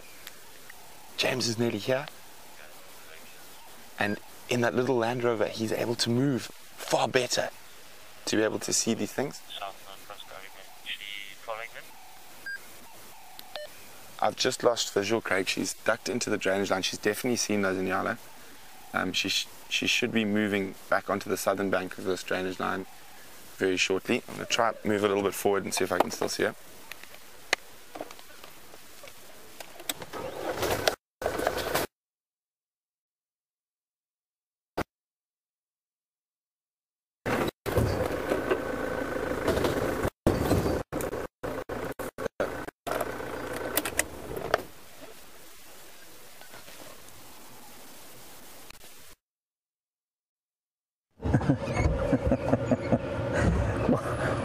wonderful shot here. I'm afraid of Karula going herring across the boundary.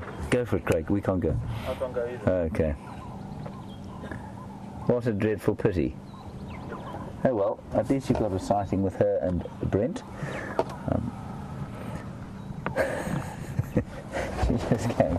She just came herring out of the bush You don't have rights and to the ran property, south no. there, I'm afraid. So that's that, I'm afraid. No, leopard. Leopard. Yeah, barking. Those lions are definitely in that drainage line. There was some impala in there shouting now. I left when we came along here, yeah. All right. All right, I'm going to go back there and see if we can't find it. All right. All righty. Bad luck. We saw it. We saw it. Does count.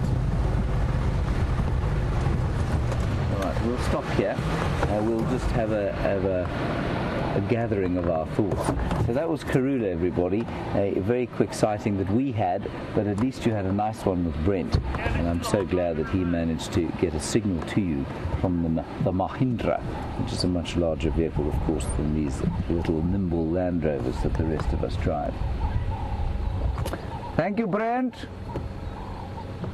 Thanks, Brent. I'm just going to tell him on the radio what she's done. Brent, she has run across the boundary. I don't think we're going to see her again. I think it might be worth just standing here for a little while and see if she doesn't pop across. She was obviously chasing that little nyala. There was a little nyala that came rushing across the road, a little calf, and I think she was obviously after the calf. It's not often, you know, that we see leopard running like that.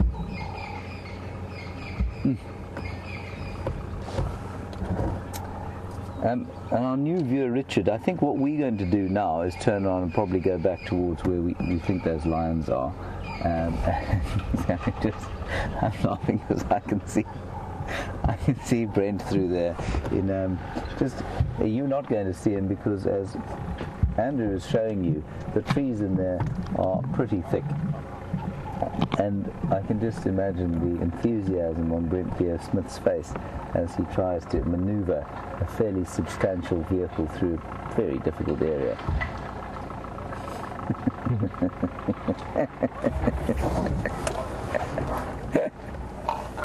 Anyway, it actually be worth just sitting right there and enjoying the sighting.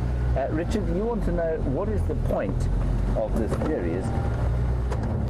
You want to know what the point of this is other than just showing the amazing wildlife? Well, Richard, I think there are a number of different points to it. Brent, do not have a wee. We are watching you. Right, okay, fair enough. I just thought maybe you were going to have a tinkle, which would have been a little embarrassing. Right, Brent is now stuck in the drainage line, and he is going to have to build himself a log bridge. Yeah, so he's preventing himself from being stuck. Hasn't actually got himself stuck. This is high entertainment, of course. So we'll sit here while I explain to Richard what the point of this is. So, Richard, the point of it is to bring the wonders of African wildlife to the rest of the world. It plays a hugely important conservation role, we feel, in much the same way that many wildlife documentaries do.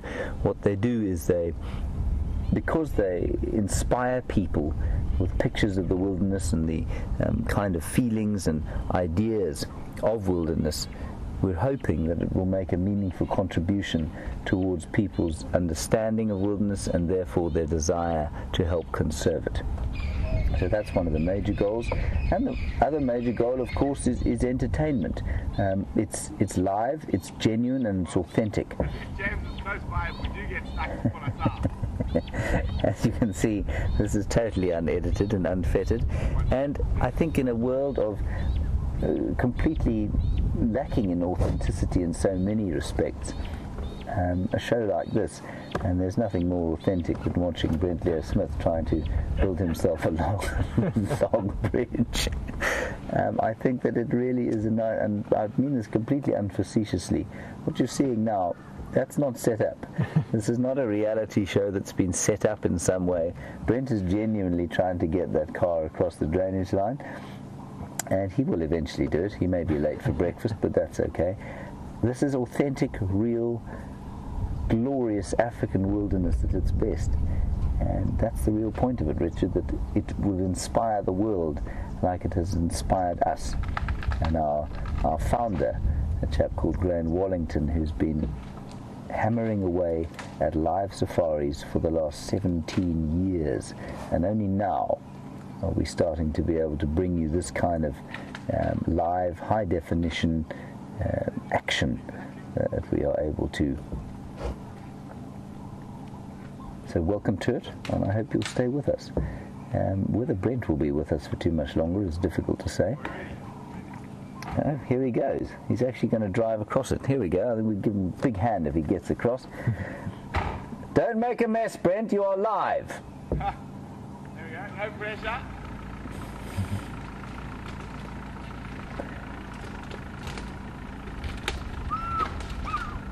And there, on cue, the African fish eagle calls. That's not a soundtrack, everyone. Oh dear, this doesn't look good. Hey! Here he comes.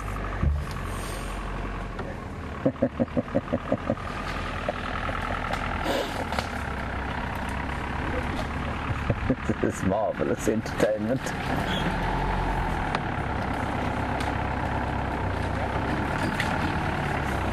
Right, after this we'll go and see if we can't find those lions, which I'm sure are lurking in the bottom of that drainage line. I'm most impressed.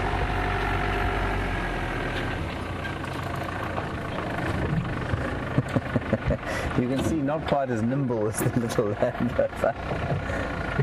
Brent, of course, is not much as nimble as me either, because he's much larger, which he will tell you on any available occasion. Well done. Good job. Thanks, Ivan. Well done. That was, well done. Most impressive to watch, and I'm glad that our viewers got to watch it. We've just had a question from Richard, who's a new viewer. That's Bryan, everyone. Richard is a new viewer, and he was just asking, other than bringing us the wonders of African wildlife, what is the point of WildEarth? And, well, I said authenticity, and there we go. I could always get a job as a bridge builder. Well, I think it won't take up the first I think grade. civil engineering is possibly not your forte. You're very good at tracking animals, but yeah, civil engineering possibly not. So she went running across the road here. We got a brief glimpse. Was she chasing? There was a small Nyala calf that went across before her, but I mean a long way before her. But I think she's definitely on the hunt for the little one. Those lions, I think, are in that drainage line. There were some impala alarm calling there just before we came. So we're going to go back across there and see if we can't spot them in there. Oh, very good. Well, if you need some trackers, just give us a call. Awesome bridge builders indeed. Yes, exactly. Yeah. So we're going to head up towards quarantine. We were struggling with the signal a little bit today in this area. Luckily so. Yes. So we're moving through to a better signal area, and we bump Karula on the road. Good. Okay. We'll see you later. We'll see you just now. Bye-bye. Bye, Andrew. Bye. Okay. A fascinating sequence. Well, maybe it wasn't for you, but it certainly was for me.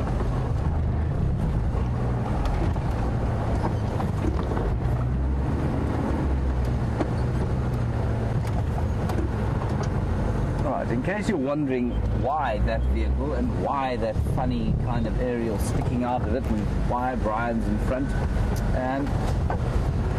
Richard and perhaps any other new viewers, how we normally do it is sometimes there's a walk and sometimes there are two drives. In fact, normally we have two drives going out and often a walk with that. We're running on a skeleton crew at the moment, and one of the vehicles is down. And so we've only got Wendy, which is this vehicle that we're on now, and then the bushwalking vehicle. And so what happens is that Bryan will put that pack on his back with the aerial sticking out of it, and they can go off and take some amazingly lovely angles of different plants and trees, and sometimes animals as well, on foot. Normally Brent would be on another vehicle like this, and that's how we operate most of the time. Okay, we're going to head back towards where we heard the impala alarm calling. I'm pretty sure those lions are in there. I have, of course, been confounded by them on many occasions, but I'm 80% confident that we're going to find them lying under a bush. And as we were driving here at high speed, the heat that was building this morning seems to have kind of dissipated, and there's a slightly chilly breeze blowing through the air at the moment, and the clouds, there's high wispy, I think they're called alto stratus, no, not alto stratus, they're called alto cirrus, I think. And what that means is that there's quite a lot of ice and cold up top here. So there's a lot of ice up there, and it's often a harbinger of a bit of a cold weather system coming through.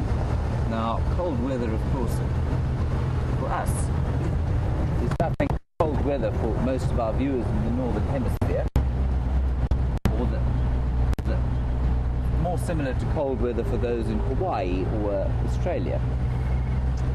We mean slightly chilly, we don't mean freezing cold.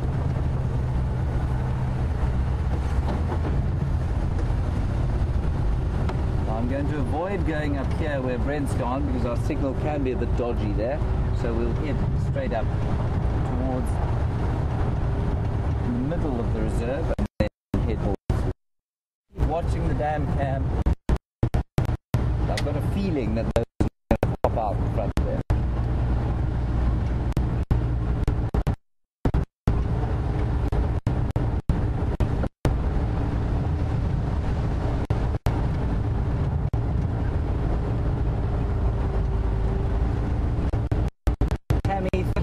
Much comment. Say that this drive has been or you've been for a while, morning and afternoon, and this is your most entertaining drive so far. I'm very glad indeed.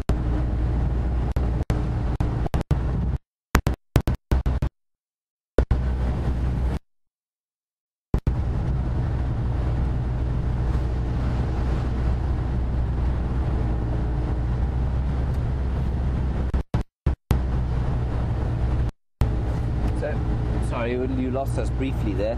Tammy, thank you for your compliment that this has been your most entertaining drive yet, and that you watch us every afternoon and evening. And of course, we're most grateful for the fact that you give us our time, your time. Thank you very much for that. And remember, people, if you do enjoy us, please tell your friends about it, and we'll attempt to entertain them as we attempt to entertain you.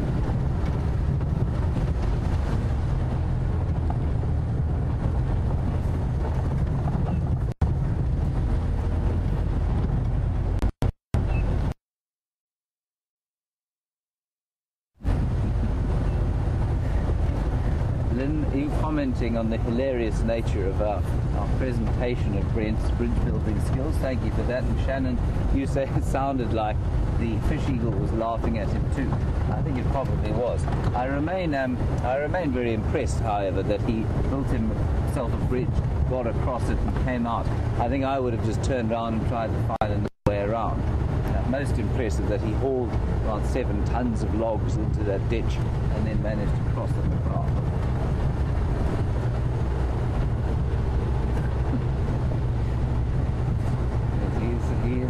He is something of a character, our Brent here, Smith.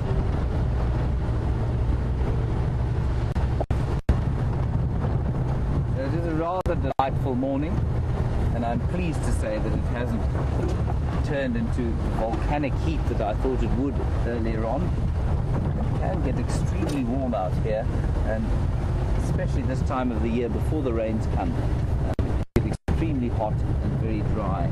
And I guess the dryness isn't too bad, but it just doesn't feel as nice as when there's a storm building in the west. Those are the best afternoons, where it's very hot, but the air is heavy, and see the storms coming in over the mountains. This gives me the most profoundly wonderful sense.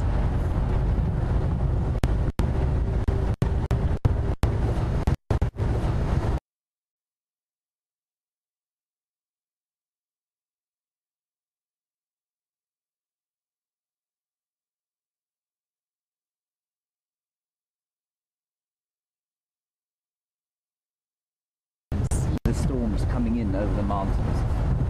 This gives me the most profoundly wonderful sense.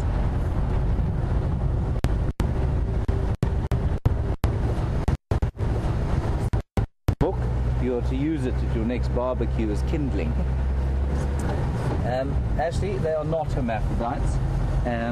It was at one stage, possibly around the Dark Ages, there were thoughts that they could be hermaphrodites. But the confusion and why it has arisen is very interesting. Females have got false male genitalia. That's only in the spotted hyena, not in the brown or striped hyena, only in the spotted. And the females have got a very enlarged clitoris that is in fact larger than the male's penis. And because of that, it's used mainly in greeting rituals, and so they look like males.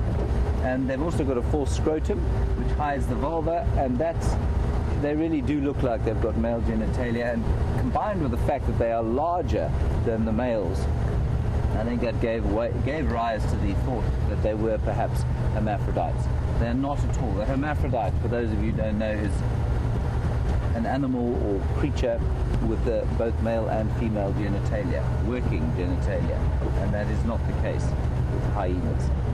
So it is very confusing to watch, and it's actually very difficult to sex hyenas because of it, unless they're pregnant and lactating, or unless you see the males next to the females, because the females are so substantially bigger than the males. Good one. Thank you, Ashley. It's always an interesting topic, that, and the question as to why they've evolved like that, we don't know.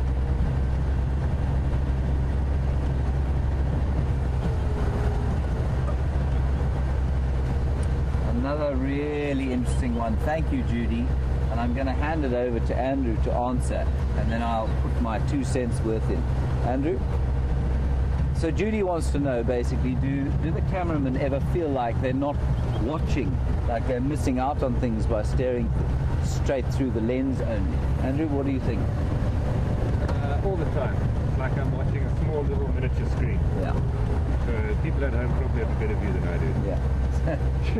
So, and that's absolutely true of a lot of people who even come on safari. They spend enormous amounts of money. They come out here and they bring 7 cameras worth the same as their house, and they spend the days staring through a tiny little viewfinder like that, and they never experience the kind of all-around wonder that is a wilderness area like this. So, and I'm sure that's pretty much what Andrew's doing all day. At least he does get to spend a bit of time looking when we're not on air. But he's so focused in on that viewfinder, trying to find the best shots and focusing and fixing the light. It's not an easy job. There's nothing automatic about the camera he's using. It's all manually done. So it's a very highly skilled operation, and he's got to be in that viewfinder all the time, making sure that the picture looks good. So, yeah.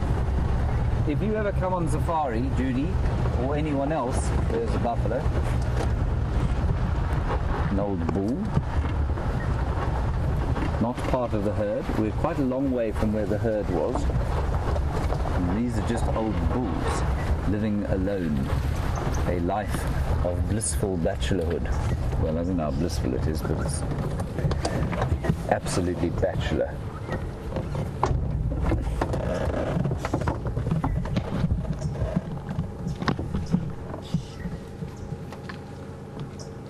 I'll just stop quickly here before we press on to the lions. Yeah, look at the bird. That's a beautiful fork-tailed drongo, just following that old bull and picking up the insects that he kicks out of the earth.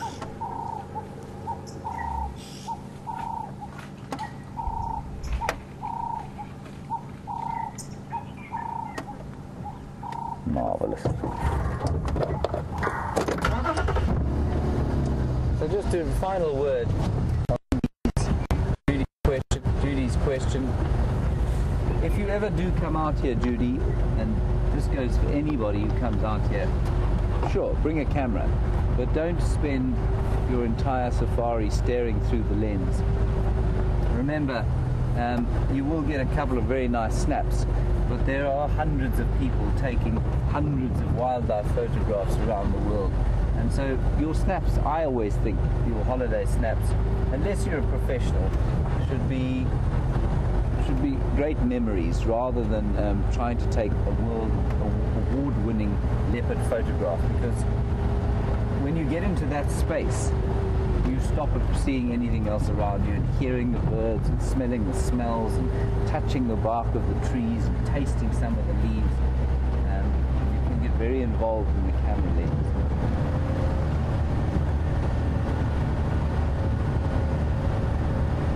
Right, we are now approaching quarantine clearings. Brent has somehow ended up behind us in his Mahindra, and he will stop around here and head off on foot. We'll go and see if we can find the lions.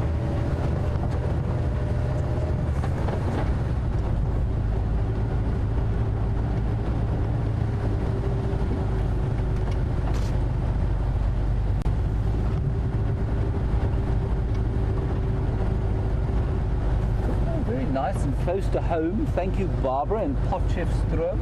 Potchefstroom, everyone, is to the southwest of Johannesburg, I think. Southwest of Johannesburg. Barbara, my geography is failing me, and I'm sorry about that. But Barbara, welcome and thank you for your question. You want to know about brown hyenas and their social structure in relation to spotted hyenas. Totally different. They don't live in a clan at all. They live pretty much solitary lives. They come together to mate and then they go off on their own. And they would definitely not be seen with spotted hyenas. Spotted hyenas would see brown hyenas as much as much competition as they would, say, lions. So they would completely. A brown hyena would avoid a spotted hyena. They're smaller, first of all, and secondly, a spotted hyena would react with probably quite a lot of aggression towards a brown hyena, so they will avoid them. Let's have a quick stop here and look. This is where the buffalo spent the night. This is quarantine clearings, and you can see the little mounds of dung all over the place. This is where they slept. That is a crucial part of the ecology out here. Buffalo dung is one of the best natural fertilizers there is, and we have reduced numbers of buffalo in various areas of the Kruger Park for various reasons, and that has resulted in a lack of this natural fertilization. And the other thing that it does to have huge herds of buffalo walking through a clearing like this is that they break the surface of the soil, and that's good because they then allow the seeds to go, the grass seeds to go under the soil, be mixed in with the soil, and the next time there's rain on top of this very fertile area, so the grass seeds will sprout from the ground. They play a crucial ecological role. Very nice, thank you. I'm sure Brent will probably be walking around here. He might take you and show you one of those fresh patties. They're actually quite interesting. There'll probably be various insects and bits and pieces feeding on them already.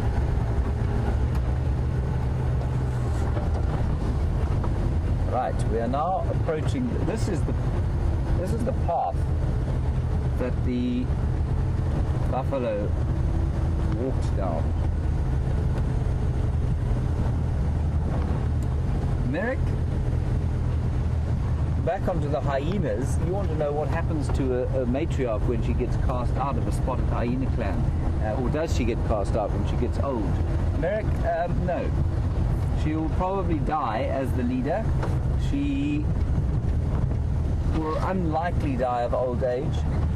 Most animals out here die fairly violent deaths, and that's because she will probably, she not to her own clan, but they live quite vicious lives, hyenas. They do scavenge a lot. They have to fight off other animals, and it's most likely that she'd be eventually taken out by a lion or a rival group of hyenas. Not of her own clan, though, I don't think. They'd be more likely to die of some kind of attack, and that they just became too weak to defend. Now, what we're going to do, this is a pond that I was talking about earlier, that the buffalo took a very cursory drink at. And the lions were, Andrew's just going to show you where the lions were sitting. That's where they were sitting, in that shade basically there. Just behind that tree was where the lioness launched from, and just to the left of it there where the small sub-adult male launched his attack from. And the buffalo came running back up the bank. You probably can't see the elevation that we're at now. We're a little bit higher than sort of that area. We're going down a hill towards the drainage line there, and they launched the attack. The buffalo ran back up here and then turned around and pressed home their advantage, and they headed off down into the woodland, turned slightly to the north, and they've gone off towards a place called Buffels Hoek, which is the property to the north of us. So we'll just sneak down, drive along the drainage line, and see if we can't pick them up. The lions, I mean, not the beef.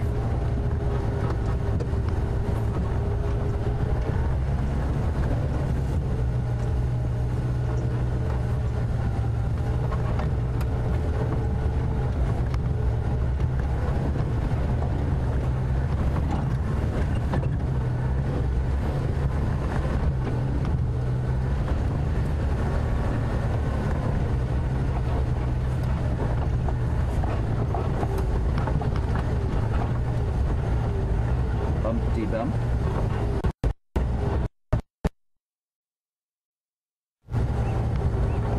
And also quite close to home, or the other end of the country, Bob in Cape Town. What happens to the old lady buffalo? Bob, well, likewise, you know, not much dies of old age out here. Elephants sometimes, but an old lady buff will most likely, I don't know if you were watching earlier, but there was that calf that was you know, sort of lurking on the fringes of the herd, and eventually an old buffalo cow will start to lag behind the herd because she can't keep up, and then she's going to get nailed eventually by lions probably. Right, so we're going to look in here. I think this is round about where the lions are.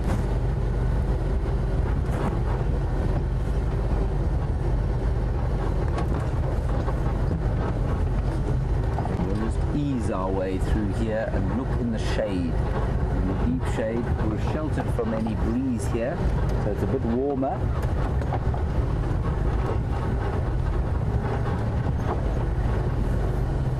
All right.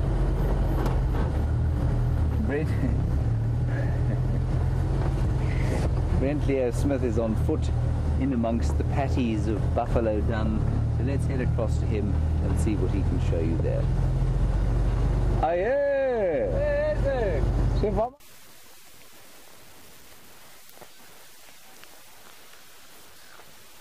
Welcome back, everyone. Since it's been such an exciting morning, the Tsalalas chasing buffalo, buffalo chasing Tsalalas, and Karula, we decided to come onto quarantine where our signal's a bit stronger. We're having a bit of a problem with the backpack signal at the moment, but we are working on it, and we're going to go have a look where these buffalo spent the night. And quite interesting, when I left from my house, which is behind that big tree over there, to the camp where everyone else stays this morning, all the buffalo were corralled together, and they were lying in such a tight circle. It looked like there were less than 100 of them, but as soon as they got up and started moving, we could see how many there were. And those Tsalala pride probably pushed them another 2 or 3 times last night, and that's what caused them to come onto quarantine. Nice big open, very difficult for a lion to sneak up to a buffalo in an open area like this. And here we can have a look. It's almost a perfect circle. And of course we'll even brave the flies that surround this much buffalo dung just for you guys. So you can see it's almost a perfect circle. So all 200 plus buffalo were corralled into this section, and you can see how they've dug up the earth, the amount of dung that's everywhere. So what they've done is they would have put the big males on the edge. So the big buffalo bulls would have been right on the edge of this circle, this corral, this defensive laager. And they would have been right on the edge with the females and with the young calves sitting in the middle. And you can actually see that from the dung. If we look in the center, there's quite a lot of smaller pats that would have been from younger animals. And then as you go out towards the edge, big pats from the bulls. Now it looks like the buffalo have completely decimated all the grass and plants and ground here. And the complete opposite is true. Buffalo is one of the most important cogs in an ecosystem, especially big herds like that. What they do is they walk through and they churn up the soil, and that helps spread grass seeds and as well as adding an incredible amount of natural fertilizer. So you can just see this. Quarantine, if we get a bit of rain, is in for some really good, oh look who's here, some really good growth with all this fertilizer. But now with the dung comes a whole host of other animals. Flies, not too many dung beetles yet because of the lack of rain, but to come feed off whatever's there are various different bird species. Here we have a little red-billed hornbill, completely oblivious to us, poking around, eating whatever insects it can find. I'm just looking carefully across here, and it is incredible. Oh, what's he found? Oh, something. Little titbit.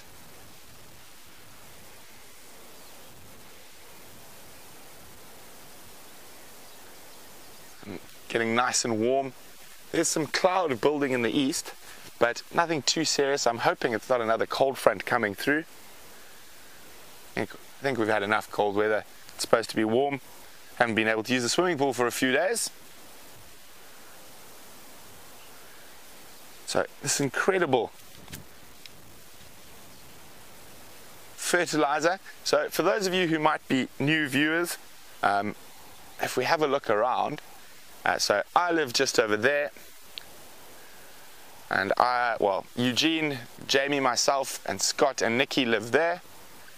And if we go over this way, let's move a little bit to the left, we can see our tower, and below that tower is final control, and just to the left of final control down there is where the rest of the team lives and eats, and we all eat there and have our dinners there as a big group at what we call the DRC, not the Democratic Republic of Congo, the Djuma research camp. Oh, I think I can still hear those buffalo in the distance. So those buffalo moved across there. James is looking for the lions somewhere in that area. Hopefully he finds them.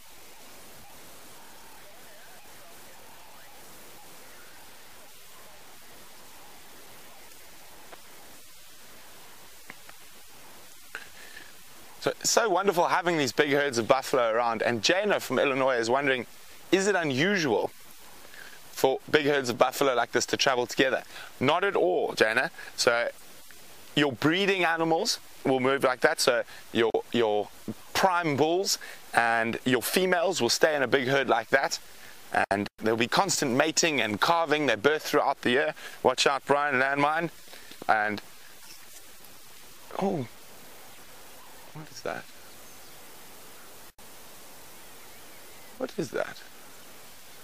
Ah, starlings. Well, let's see if we can get a bit close to them while we chat about the buffalo. So, and also one of the most important things about being in a big herd like that is safety in numbers. And also, as you would have seen this morning, they're able to rush to fence those lions and push them away. And also, the odds of being eaten when there's 200 plus of you is far less. You've got a 1 in 200 chance rather than a 1 in 1 chance. So when those prime bulls sort of get too old and they'll be pushed out by younger bulls, that's where we find those groups of buffalo bulls, and those groups of buffalo bulls even then still have that herding instinct and they want to be together, and that's all protection from the different predators. And you can literally see where these buffalo have come across quarantine. Now this looks like they've been not so static. You can see that the dung's a bit more broken up, and it's possible that this is one from the lions moving them and pushing them till they found this nice open area to stop in, and they felt safe enough because it's really open and the lion can't sneak up to them on the open area. Well, there are those starlings. You can hear calling.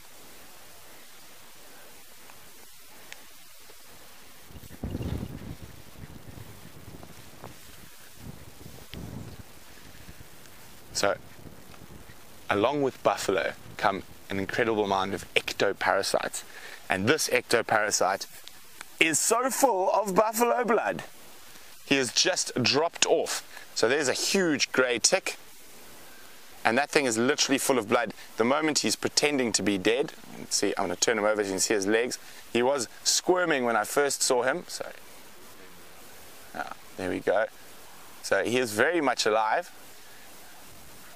And he has literally glutted himself or herself on blood. And once they're full of blood, they'll drop off and either lay eggs, probably now. But there we go.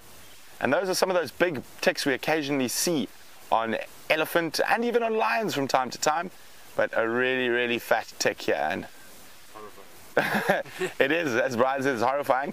So a tick like this in one litter can probably produce 10,000 babies. And especially us, when we're on walking safaris, those babies we often call pepper ticks. They're literally the size of the peppercorn. And they munch around our ankles, behind our knees. And we are constantly in battle with ticks after walking, especially after a large herd of buffalo has gone through.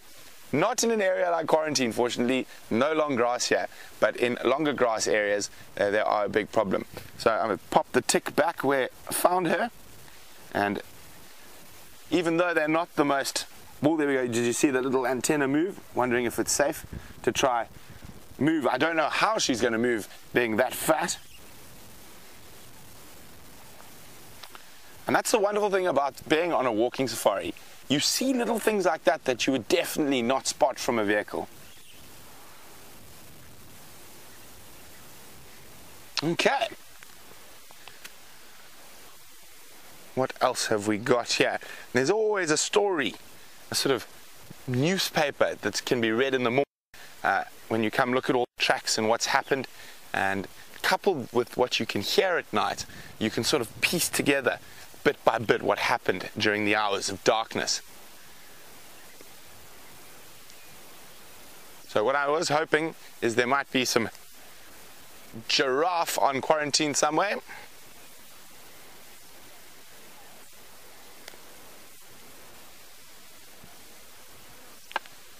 So, with this incredible amount of buffalo dung around us, Kathy from Tennessee was wondering, do we ever use it to start our fire in our camp? Fortunately not, Kathy. We have a lot of wood, and I won't lie, and a lot of us have worked in some very tough areas of Africa where we had to be really tough. And at the moment we don't have to be as tough as we used to. There's a wonderful thing that are called firelighters, and they come with our weekly shopping order. So nice and easy to light a fire these days. No need to rub two sticks together and play with poo. So there's been that lovely big group of giraffe that have been hanging around this western edge of quarantine. So we're going to see if they're still here.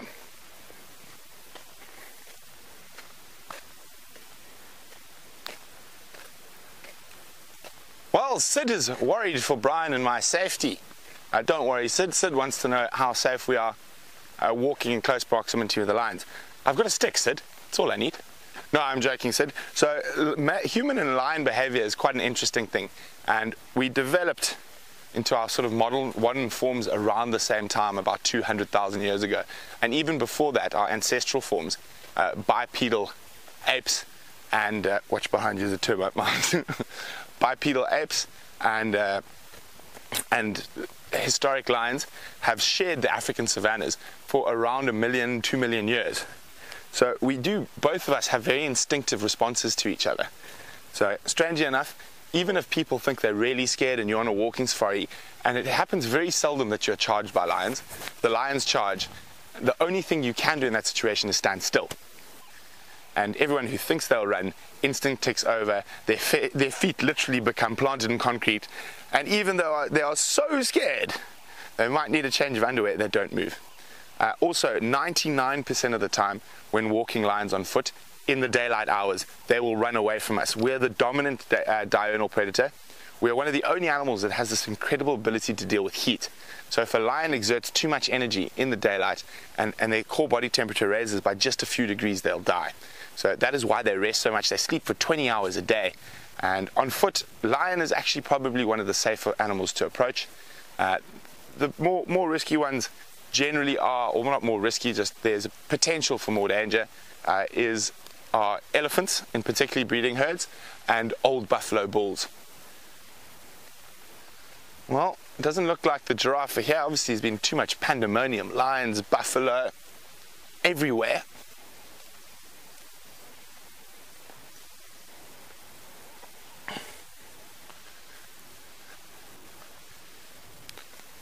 So while we're on foot, Jennifer's wondering if we ever feel like we're being watched or stalked by any predators. Not really, Jennifer. I never really feel that. Quite often when I'm on foot, I'm in search of predators, and if they started stalking me, it'd make it a little bit easier for me to find them. As I said, generally with this bipedal figure, the dominant diurnal predator, most animals, lions, hyenas, leopards, will try and move away from you on foot during the day. But do not try this during the night time. You will get eaten. We change roles there. Lions become the dominant predator as soon as darkness sets. They can see, we can't. And that is one of the very strange reasons that a lot of people don't realize. As the sun starts setting, a lot of people want to go home. And now that's an instinctive response from when we lived on the African savannas to protect us from these nocturnal predators. So when you want to go home when it's dark, it means you're worried about the lions, you need to get home to the cave. But obviously, as humans evolve, we are constantly evolving. A lot of that is changing slightly, and we do get this new sort of night owl, the night owl race. Unfortunately for the night owls, if you lived in the bush, it wouldn't be very good for you. Oh, it seems like with all these lions and buffalo around, quarantine is absolutely empty.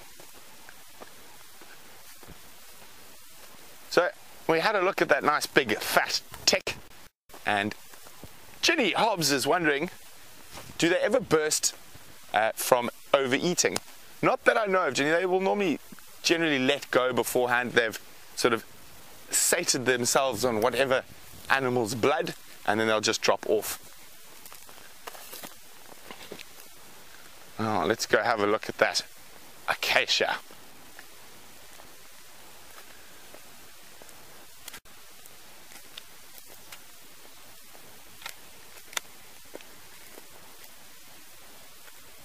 Well, still on the subject of ticks, we've got a very interesting question from Anna Marie. She's wondering, do we have Lyme disease in Africa? We don't, Anna Marie. We've got a very close relative of Lyme disease called, the proper name for it is rickettsia, or tick bite fever. And there are various different forms depending through Africa. I'm fortunately immune to the form that's around here from being bitten as a child by lots and lots of ticks. But I was actually got a very rare form of that disease when I was in the Central African rainforests. I got an elephant-born rickettsia, so a tick that only feeds off forest elephants happened to feed off me, and also, or not only, but mostly is found on elephants in the rainforest, and it is in some ways quite similar symptoms-wise to Lyme disease: hot and cold fevers, swollen glands, and night sweats, and losing weight, and sort of lack of sleep. So it took quite a while, because it's quite a rare one. When I had it, it took about 3 months to figure out what it was after I got back from the rainforest. Fortunately, one of my best friends is a very good doctor, and he was able to figure it out eventually after about, I think they took 35 vials of blood. I've been tested for almost every African disease under the sun: sleeping sickness, dengue, literally the list goes on and on and on and on. And at the end, it turned out to be quite an easy one to treat, a form of rickettsia. So, where we were following those lions hunting last night, is in that thick bush over there, and that's obviously a far better area for the lions to hunt buffalo. Provides them a lot more cover than an open area like the quarantine clearings. However, one must remember that there are areas where lions hunt buffalo in open all the time, and they'll just apply a different strategy. So must always remember, animal behavior is quite often not species specific but area specific. So lions hunting buffalo here will have different tactics, even from lions 40 kilometers from here, and even more so for lions in Serengeti or the South Luangwa or northern Botswana.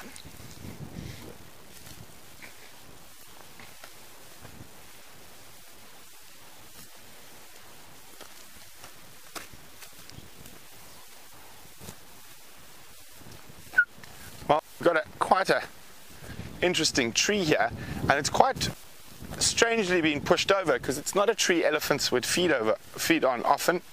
And actually looking at what's happened here, I think what's happened here is that the elephants have pushed over the torchwood to get to the leadwood, and you can see this little leadwood's been fed off extensively by elephants, and the torchwood just unfortunately bore the brunt. But a lot of you guys see us drive over a lot of trees and branches and warrior. Here we can see quite a big tree that's already been pushed over by elephants, which is still very much alive, and you can see go around to the opposite side. Oh, it's growing without a problem, but I didn't even notice that before. There is an old nest of some kind in this tree, and it's very difficult, very old to see what bird it might have been. But another name for this particular tree, the torchwood, is the green thorn. It doesn't actually have true thorns. I'm coming around to join you on this side here, and we got to find, there we go, nice fresh little branchlet, and you can see the spines are very green, and that's where it gets one of its common names from. And it is one of the only trees I've never seen a leopard sitting in, but James has, so I'm quite jealous. But one day I hope to see a leopard lying in a nice big torchwood tree. Oh, there we go, the first.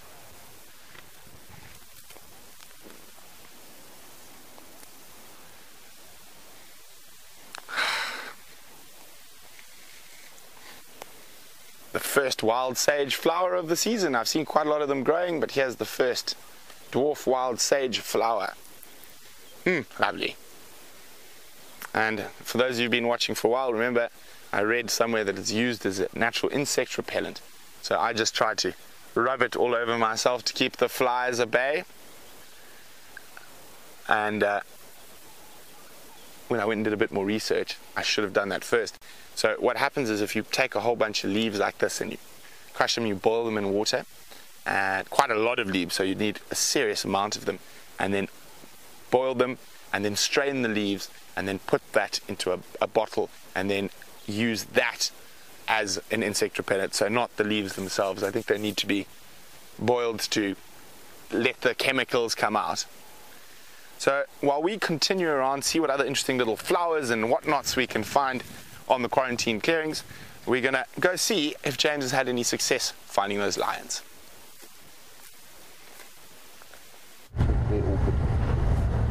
Hello everyone.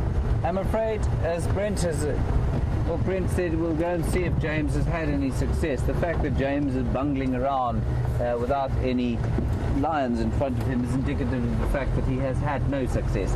I did drive that block fairly flat. We found some more impalas who I described as relaxed, and Andrew said they looked like they're on holiday. Indeed they did, which is not kind of the disposition of something about to be savaged by Africa's most terrifying predator. So I don't think that they are necessarily in that block, but as Andrew says, more big cats have been lost in that block than most of us have had hot meals. So they could still be in there, I'm not really sure. Anyway, there are a few things I want to show you here. I still think they're going to maybe come back to have a drink a little bit later. First is this tree, which is called Acacia berkii. It's this one here. And it's called a black. It's a black monkey thorn in English. Andrew's just going to clean his lens. It's Andrew's finger. Wonderful.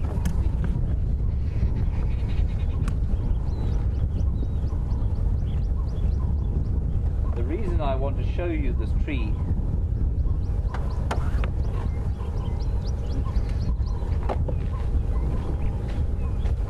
we so seldom have sweet smelling flowers out here, and it's only round about this time of year, and so one really must make hay while the sun doth shine. And this is an acacia flower, and it really has got the most wonderful spring scent. There you are, Andrew. I'm offering it to you. It's nice, eh?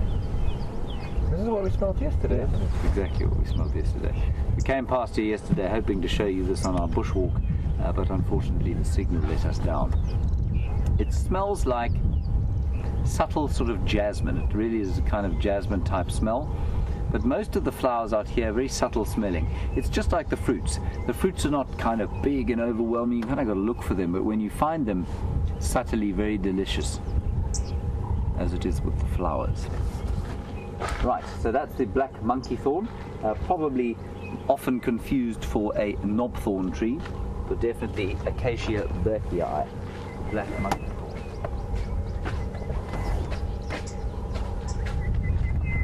And then I'll tell you what, Andrew, if you point the camera towards that that dead tree, I'm going to go and check on my orchid.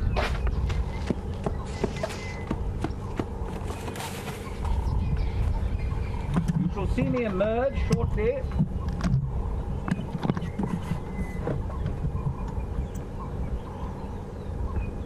Or you will hear me scream.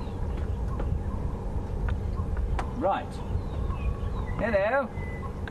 I planted an orchid pod here about 2 months ago now, and I come and check it periodically to see if it is in fact growing.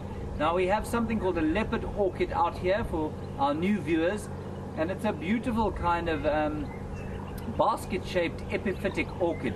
Now what epiphyte means is that it's a plant that needs support from another plant but doesn't actually cause it any harm. So it's not a parasite at all, it's called epiphyte. And I put the pod from one of these things in a hole here, just out of your sort of line of vision. And I see that it has actually opened up, but I don't see any kind of root system developing yet.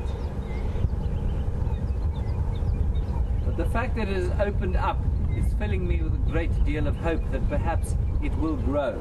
I'm not very inspired by it, I have to say. I feel like if it was going to grow, it would have started already, but I do see that the pod is opening slightly. So either it's being mauled by a number of very grateful insects, or it's about to start to sprout. Right, let me return.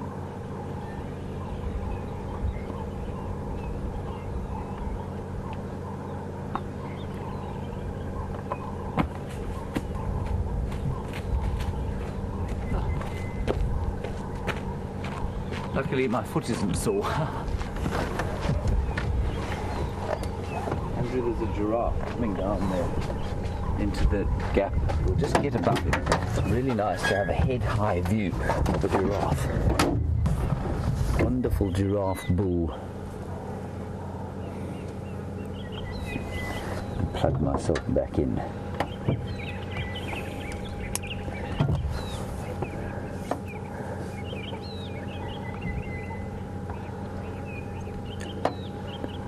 So that kind of excitement of the morning, that sense of huge action that starts with the first breaking sign of the dawn, the buffalo calling, the odd lion's roar, has been replaced now by that kind of calmness that takes over when the heat starts to build. It's not very hot, but it's definitely, the atmosphere has changed completely from the immense excitement and anticipation of the morning to one of much more peace and sort of calm, tranquility.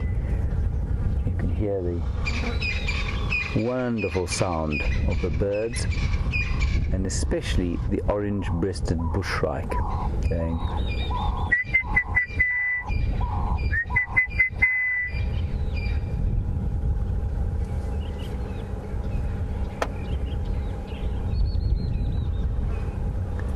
Lots of birds calling through the trees in this drainage line.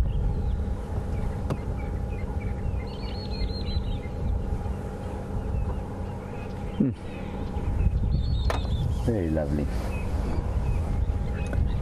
Right, well, I think what we're going to do now is probably just gently make our way around.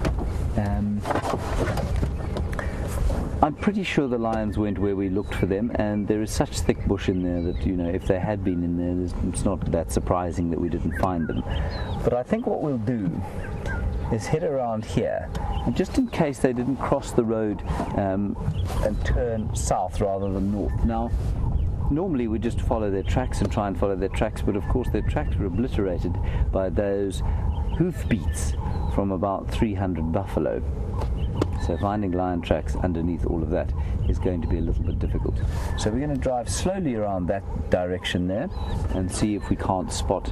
Maybe they're in the bush there, lying in the shade, and maybe they're popping out. Let's go and have a look, see.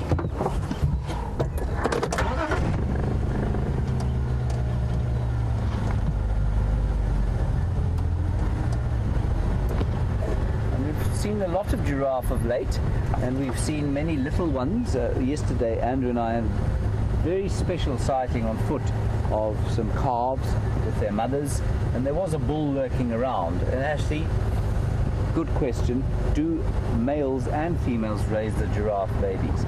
No, they don't. Bulls, like with most mammals in the animal kingdom, have nothing to do with child rearing. Their sole contribution to the process of the next generation is a roughly 3.5 second mounting at the beginning of the 14-month period of gestation. So they make no contribution at all. 3.5 seconds is all it takes for a male giraffe to leave an heir, and after that his responsibility is over.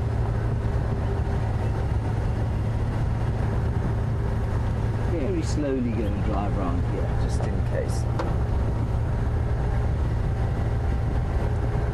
Those lions didn't pop up.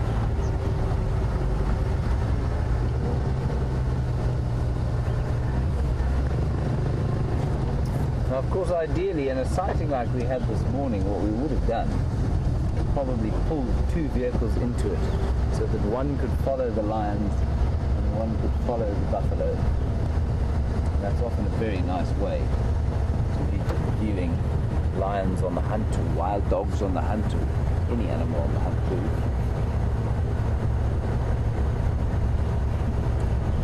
I'm astonished by that leopard that we had earlier, and the way she just galloped across the road like that.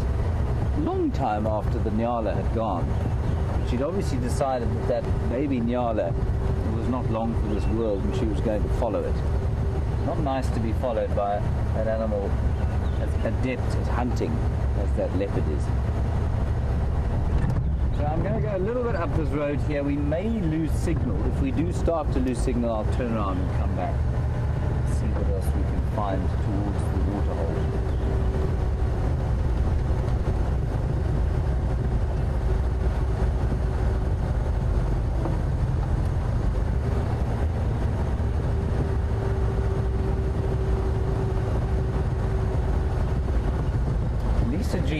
You want to know where oxpeckers nest. You say it looks to you like they nest on giraffe.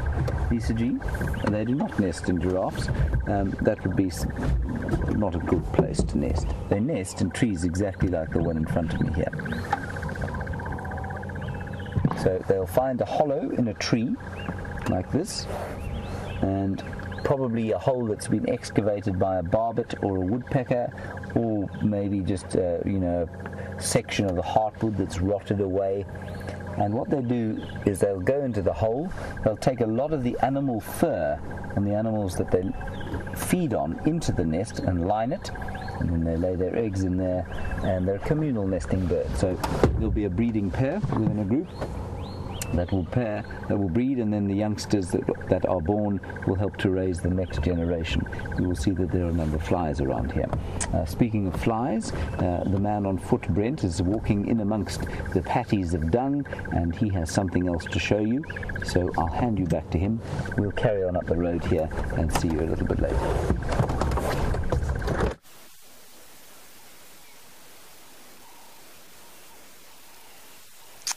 Hi everyone.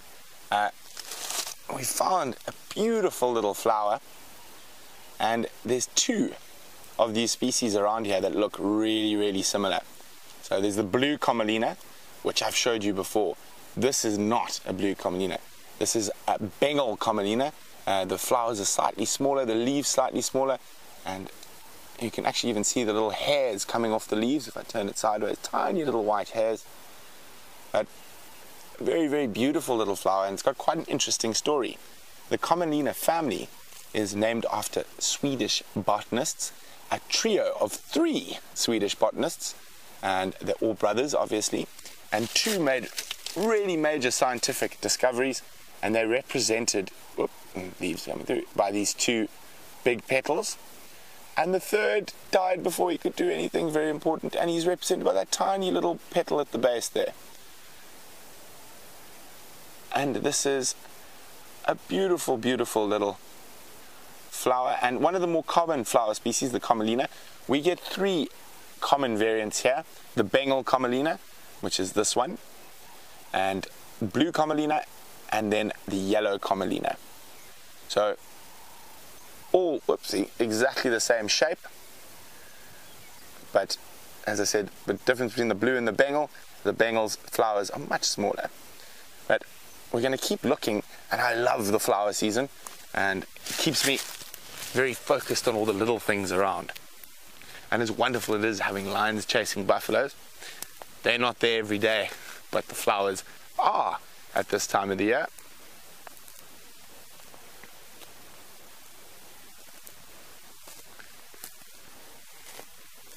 So we have a look here. We're near the crest of a little hill, and we've been talking about how dry the season is, and all around us here you see there's very small silver cluster leaves, these terminalias, and they can actually be quite damaging to the bush, and especially during a very wet cycle. So the water drains from the top of the hills down the slope towards the drainage line, and these are natural seep lines, and they are on very specific soils. So if we look at the soil here, I'm going to just move a little bit here, it's really sandy, but it is a duplex soil, and depending on the duplex soils, I think this one's probably a little bit too deep, but we'll just give it a go. Yeah, I think we're going to have to dig a bit too much, but on the duplex soils, you've got the sand which drains incredibly fast the water through, but varying from 0.5 meter to 2 meters to 3 meters, judging by what trees are growing here, I'd probably say it's probably between 1 meter and 3 meters deep, the sandy section. Then you've got a very hard clay section. So what happens is the water drains through the sand, hits the clay, and then follows the slope down to the drainage line. Now these areas are where your best grasses grow for the grazing animals. And when you have an incredibly wet cycle, and animals like elephants spend most of their time eating grass, and they ignore all these little trees that are around us, and you can actually change the water table. So going into a dry cycle now is probably quite good for the bush, because the elephants are going to be forced to focus on trees like these little terminalias here, and therefore keep that sort of natural flow of water and keep the good grasses in this area. So that's why we do have wet and dry cycles. It's that nature looking after itself. And as you can see, this long line all along here of these tiny little trees that are taking a lot of the water and the nutrients. So if we look around where these little trees are growing, quite a lot of your really great grass grazing species are already sort of disappearing, and you're left with moderate to poor grazing species. I'm going to have a look now. We're going to move slightly above this line of trees and see if we can find you some good grazing grasses. There we go. Lovely little giant land snail shell, not an adult, quite old. You can see it's faded from the sun. What? That's what you're alarm calling at. You just heard that. Grey go away, birds start alarming, and there's a Wahlberg's eagle flying over.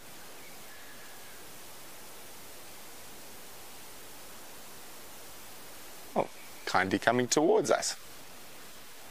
So you can see why it's a Wahlberg's eagle. They've got an incredibly straight tail, so very narrow and very straight. Where there's quite a lot of the other eagles have a much wider tail that will be spread.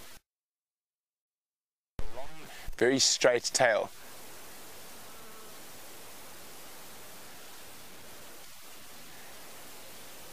It's probably one of the nesting pair that nest very close to the Djuma Dam. And they return to nest in the same spot every year. Isn't that wonderful?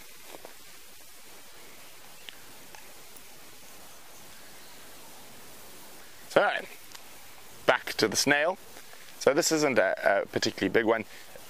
It could have died from various different reasons.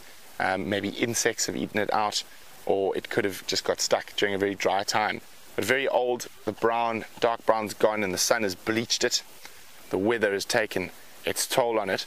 But interesting enough, giant land snails, one of their biggest prey species is, and can you believe it, a snail is a hunter, is other snails. So they eat your smaller snail species, not only, but one of their important parts of their diet. Oh, doesn't seem we can even walk without seeing something interesting today. Now here's quite an interesting little hole, and judging from its size, and you can see it's been cleaned out overnight, and we've got lots of stuff here. There's a little pellet, a little dung pellet, quite a big one. And we can see little seeds that have been chewed, and there's a little marula nut that's been chewed and opened, and a lot of all the rubbish has just been thrown out. But there we go, another little terminalia seed that's been eaten, and more than likely this is from a bushveld gerbil, which is one of the larger rodent species we get around here, and wonderful little foragers that move around at night on these open clearings collecting grass seeds, marula seeds, terminalia seeds, and they will also eat insects as well. This one doesn't seem to have any exoskeletons in their little midden, and they've obviously done a sort of spring clean now that we're in the spring, taken out all the nonsense that they've left inside their burrow. Okay, let's carry on looking for these grasses. And here is a good grazing grass, not an unbelievable grazing grass, but it is a relatively good one. And it is an Eragrosta species, and it is called saw-edged lovegrass. So some of the seeds of this species, let me let go, probably be easier, it doesn't move as much. Some of the seeds of this species are very heart-shaped. This one has got the saw edges, so saw-edged lovegrass, and named after Eros. And I can never remember whether Eros was the Greek or Roman goddess of love. You remember, Bryan? No, our mythology is a bit rusty, but the nice thing, if you do what I've done as a kid, there we go, and with these nicer grazing species, when you chew them, you can actually taste, they're very sweet, so you do get that nice little sugary taste. And often while walking in the bush, or as kids and even as adults, you'll see lots of people who spend a lot of time in the bush. If they see some of those sweet grasses, they'll pick them up and chew them while they're strolling.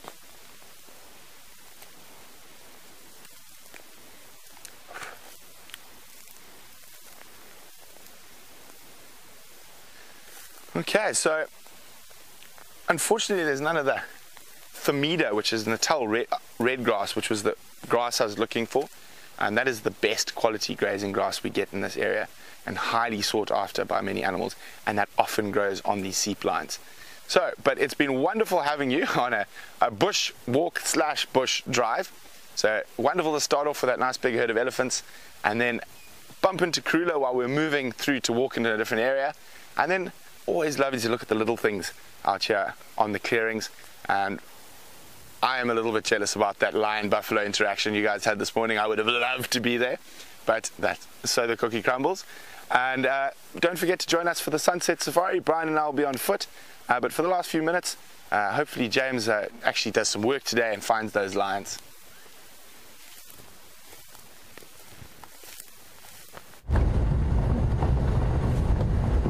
Hello everyone. The reason I'm laughing is that I spotted a butterfly called the citrus swallowtail, a very beautiful yellow and black butterfly, and as I was about to suggest to Andrew that he face the camera towards it, he said, don't even think about asking me to film that butterfly. Of course, filming a moving butterfly is likely to make all of you very motion sick indeed, and so we decided against it. I'm afraid I've done a huge loop around to find out where those lions are. I do not know where they are, I'm afraid. The buffalo have come, they turned, they were heading due north. We are now heading pretty much due south. They turned due north and headed towards Sydney's dam. Now that's just inside Buffelshoek, and that's where the Tsalala pride killed 3 of their number this week.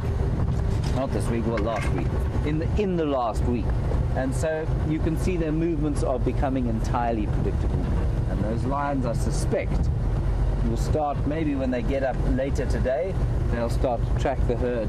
They're just very easy to track buffalo, of course, because they leave those patties everywhere and they leave a very strong smell. They came right across where we're driving now, towards the water, and I think you'll find that those lions will be found trailing them probably sometime during the course of this evening. We are now, of course, pretty much wrapped up for the drive. May come across something exciting in the next few minutes, which would be very nice. That's your head, Andrew. But it's warming up nicely, although there does seem to be a bit of a front coming through. And I must say I'm most grateful for the cloud cover. Because as I said, it gets extremely, extremely hot in these parts at this time of the year, especially if there's no rain. Sorry, I must just move this out of the way. I'll tell you what it is. Ah, it's the Eugene tree.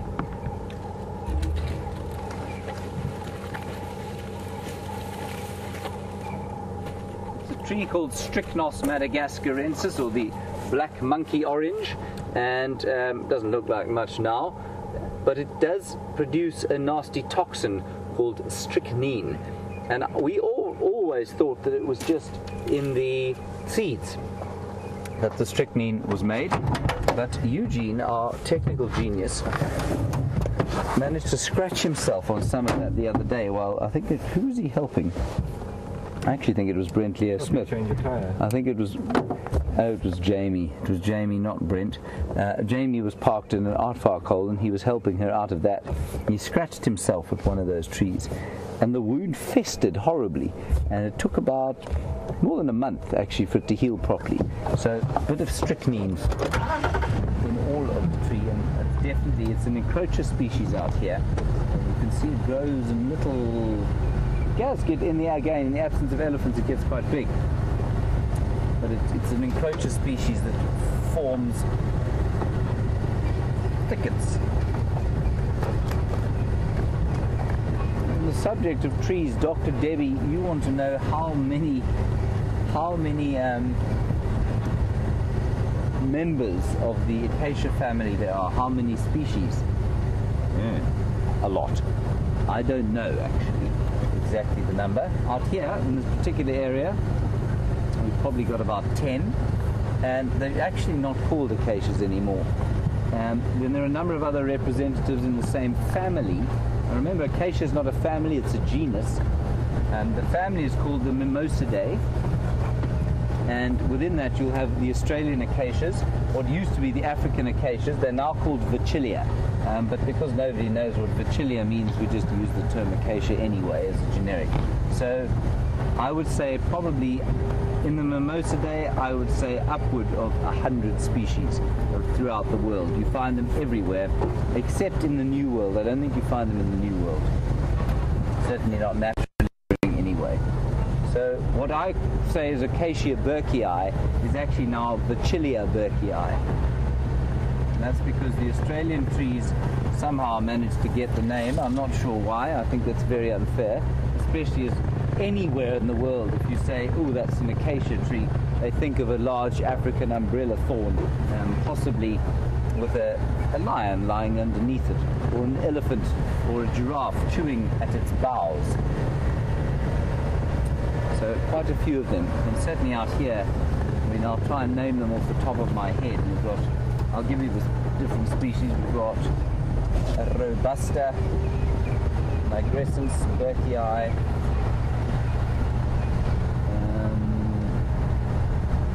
Zuvialis, we've got at least 10 or 12 species in this particular area. Now, Maribeth in Canada, you want to know when the rainy season is. Maribeth, you and all of us as well would like to know when the rainy season is going to be this year. We're in it, basically. We're at the very early stages of what would be the rainy season, and it will probably rain, I think, we'll probably get our proper rains around about the 20th of November. That was my guess. We did have one really nice day of rain early in September, a little bit unseasonal, but I do think that we're going to get proper rains probably only at the end of November. So that's quite an interesting one. I'm just trying to think of any of the acacia trees that I may have left out. I'm sure there are some. Now, 10 or 12 around here. Now called Vachellia. Very unfair. And there are some zebra. And they, of course, are not called zebra at all. They're called zebra. I'm not sure why they're called zebra, actually, in the States.